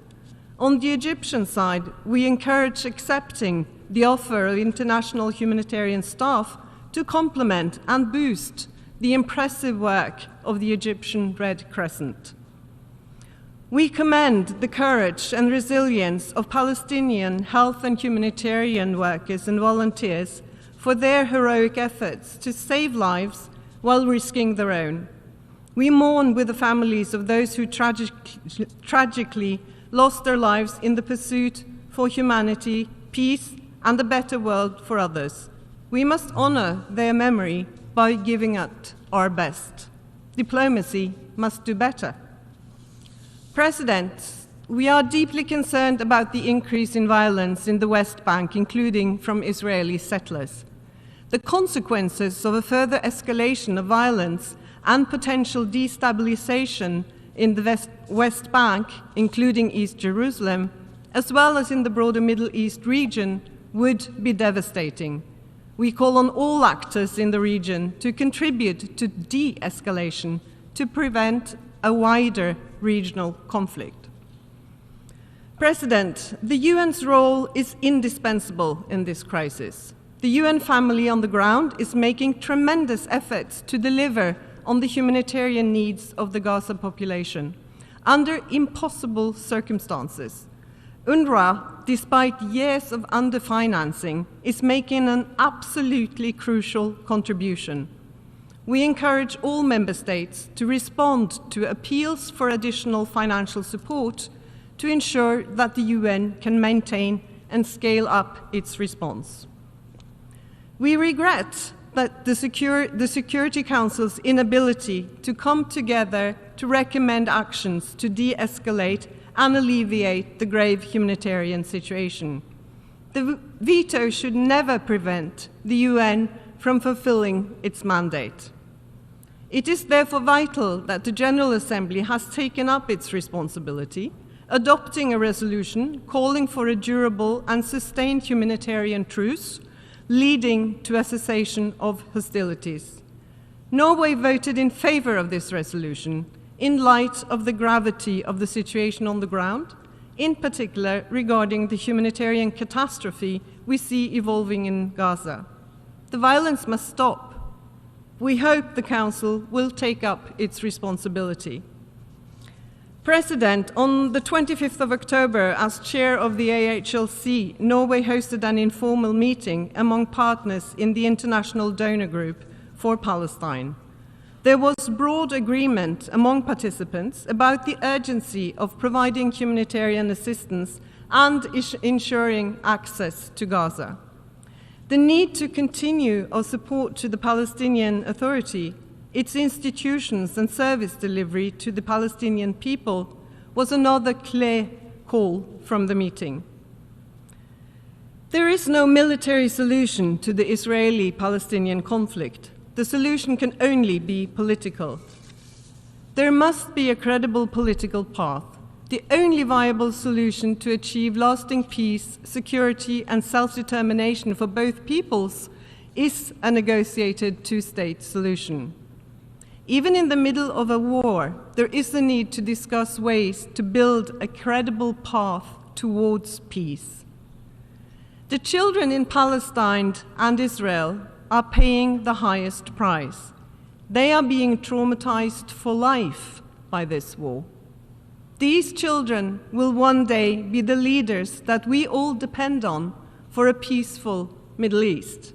President, I reiterate one last message. Diplomacy must do better.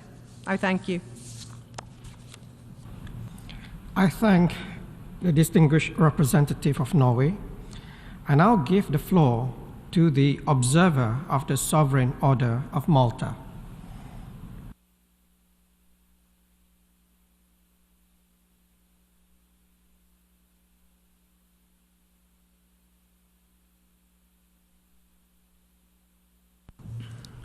Mr. President, Excellencies, distinguished colleagues, the Sovereign Order of Malta is grateful for the opportunity to speak before you today as a neutral and non-partisan witness to the pain and suffering that is bedeviling the land in which we were founded 900 years ago, and which is the place of the origin of our faith.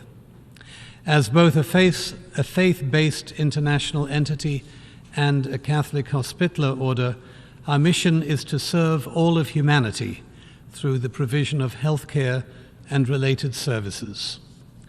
Our love of the Holy Land, sacred to us as it is to Jews and to Muslims, has been severely tested by the calculated violence that has recently been unleashed on so many people.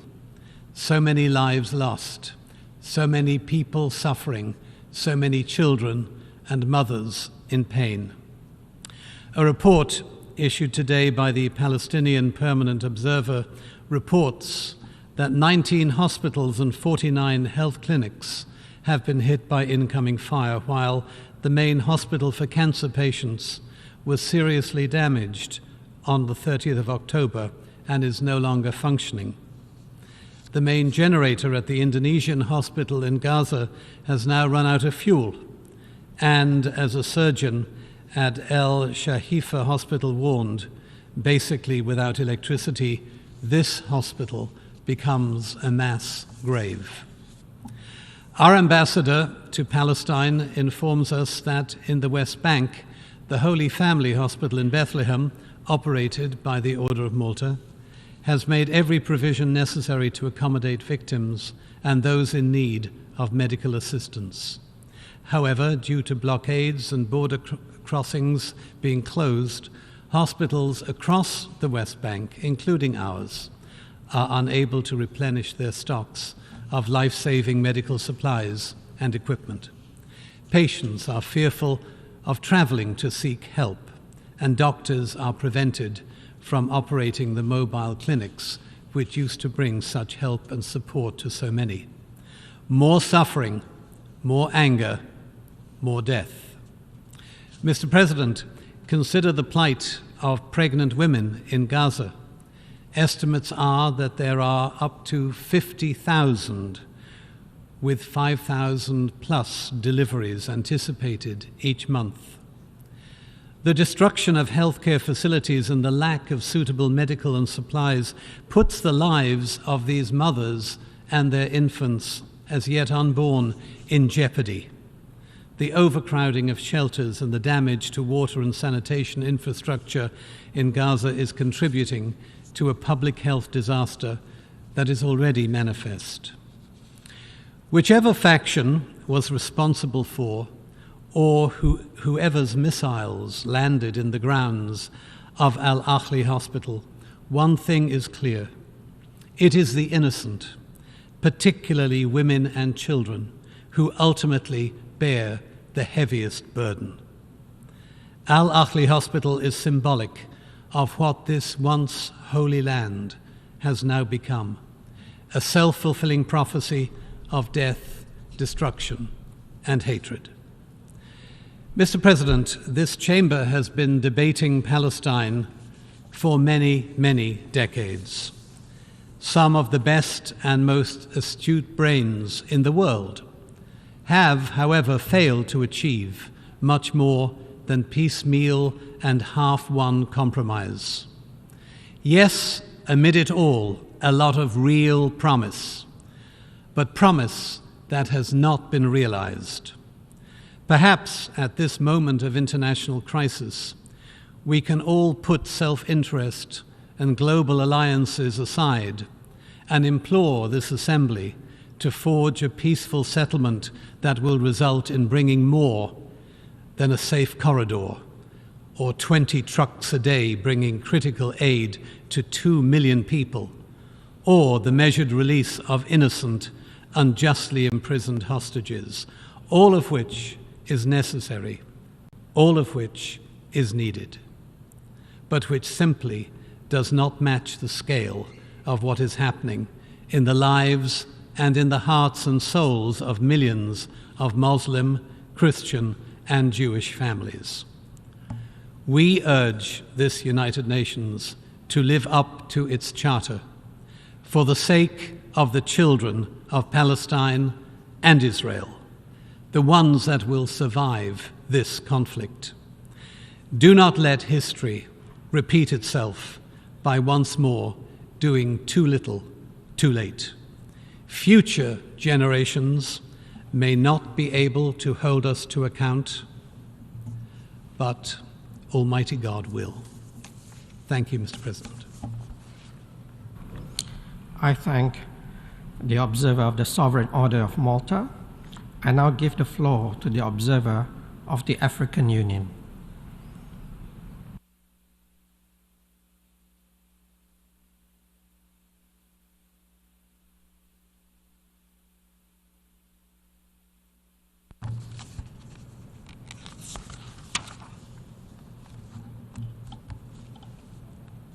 Bismillahirrahmanirrahim. Mr. President, distinguished delegates, ladies and gentlemen, on behalf of the African Union Commission, I want to express our sincere thanks and gratitude to you, Mr. President, for convening this timely and important 10th Emergency Special Session of the General Assembly.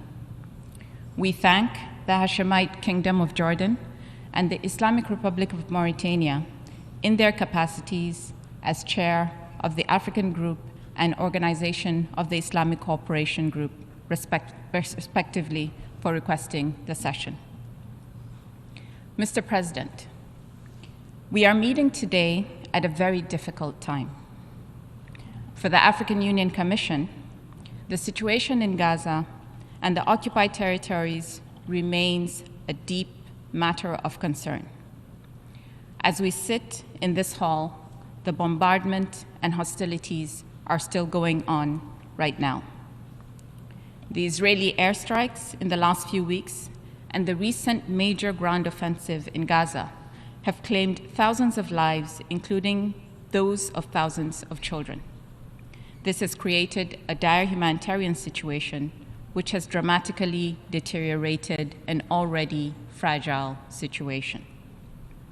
We condemn the escalating violence and loss of civilian and innocent lives, including those of UN staff and humanitarian workers.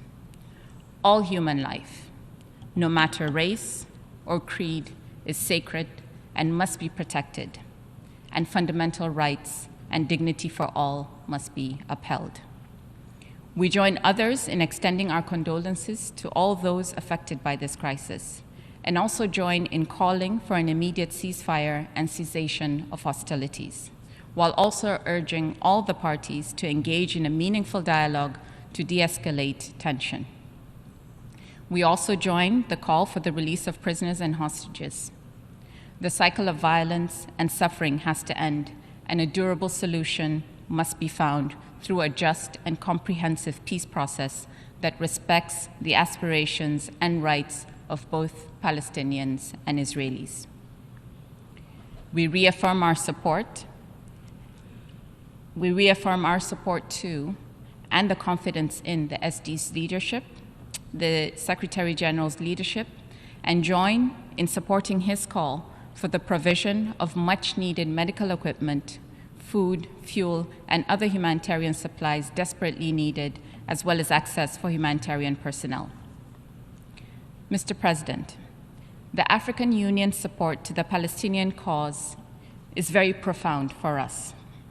It is premised on the values of freedom, justice, and humanitarian principles that Africa defends in the international fora, alongside all those striving to ensure that Palestine regains its right to exist as a key viable state. Africa has consistently expressed deep concerns at the consequences of impunity, unilateral policies, provocations, and non-adherence to international law. We therefore call upon the government of Israel to ensure that it upholds its obligations under international human rights law and the international humanitarian law. The international community must also shoulder its responsibilities by providing protection to civilians and access to humanitarian assistance. We all have a vested interest in promoting a just and peaceful resolution to the Israeli-Palestinian conflict. Mr. President, we have regrettably witnessed over the last few weeks the inability of the Security Council to act and adequately deliver on this issue, while the situation was deteriorating at an unprecedented scale. We therefore welcome the adoption of the General Assembly humanitarian resolution last week, which called for an immediate, durable, and sustained humanitarian truce and a cessation of hostilities. While welcoming the resolution, however, it is clear that we must intensify our efforts to find a just and lasting solution to the conflict, one in which dialogue and diplomacy replace violence and destruction, one in which international law and the multilateral system serves and protects all equally, taking into account the legitimate concerns and aspirations of all parties involved. A peaceful resolution must be underpinned by a commitment to the principles of peace, justice, and diplomacy. It also requires mutual recognition of the rights and security of both peoples, and it is crucial for all parties to demonstrate genuine commitment to achieving lasting peace in the region. To conclude, Mr. President, we emphasize the need for the UN General Assembly, the Security Council, the Quartet of the Middle East, and the Secretary General of the United Nations to resolutely commit to end this situation and to relaunch the peace process based on the two-state solution, Israel and Palestine living side by side in peace, and a sovereign Palestine state with East Jerusalem as its capital in accordance with the relevant United Nations resolutions and within the framework of the relevant African Union pronouncements. Today, more than ever, we should recognize that we live in an interconnected world where the respect for human rights, human dignity, and agreed global norms should be the standard. I thank you for your attention. I thank the observer of the African Union, and I'll give the floor to the observer of the League of Arab States.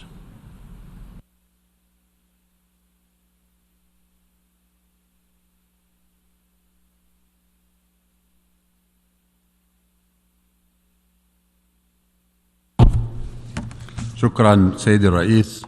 Thank you, Mr. سيد President. الرئيس، تنعقد هذه الدورة الطارئة العاشرة المستأنفة للجمعية العامة في ظل أزمة حقيقية يمر بها النظام الدولي متعدد الأطراف.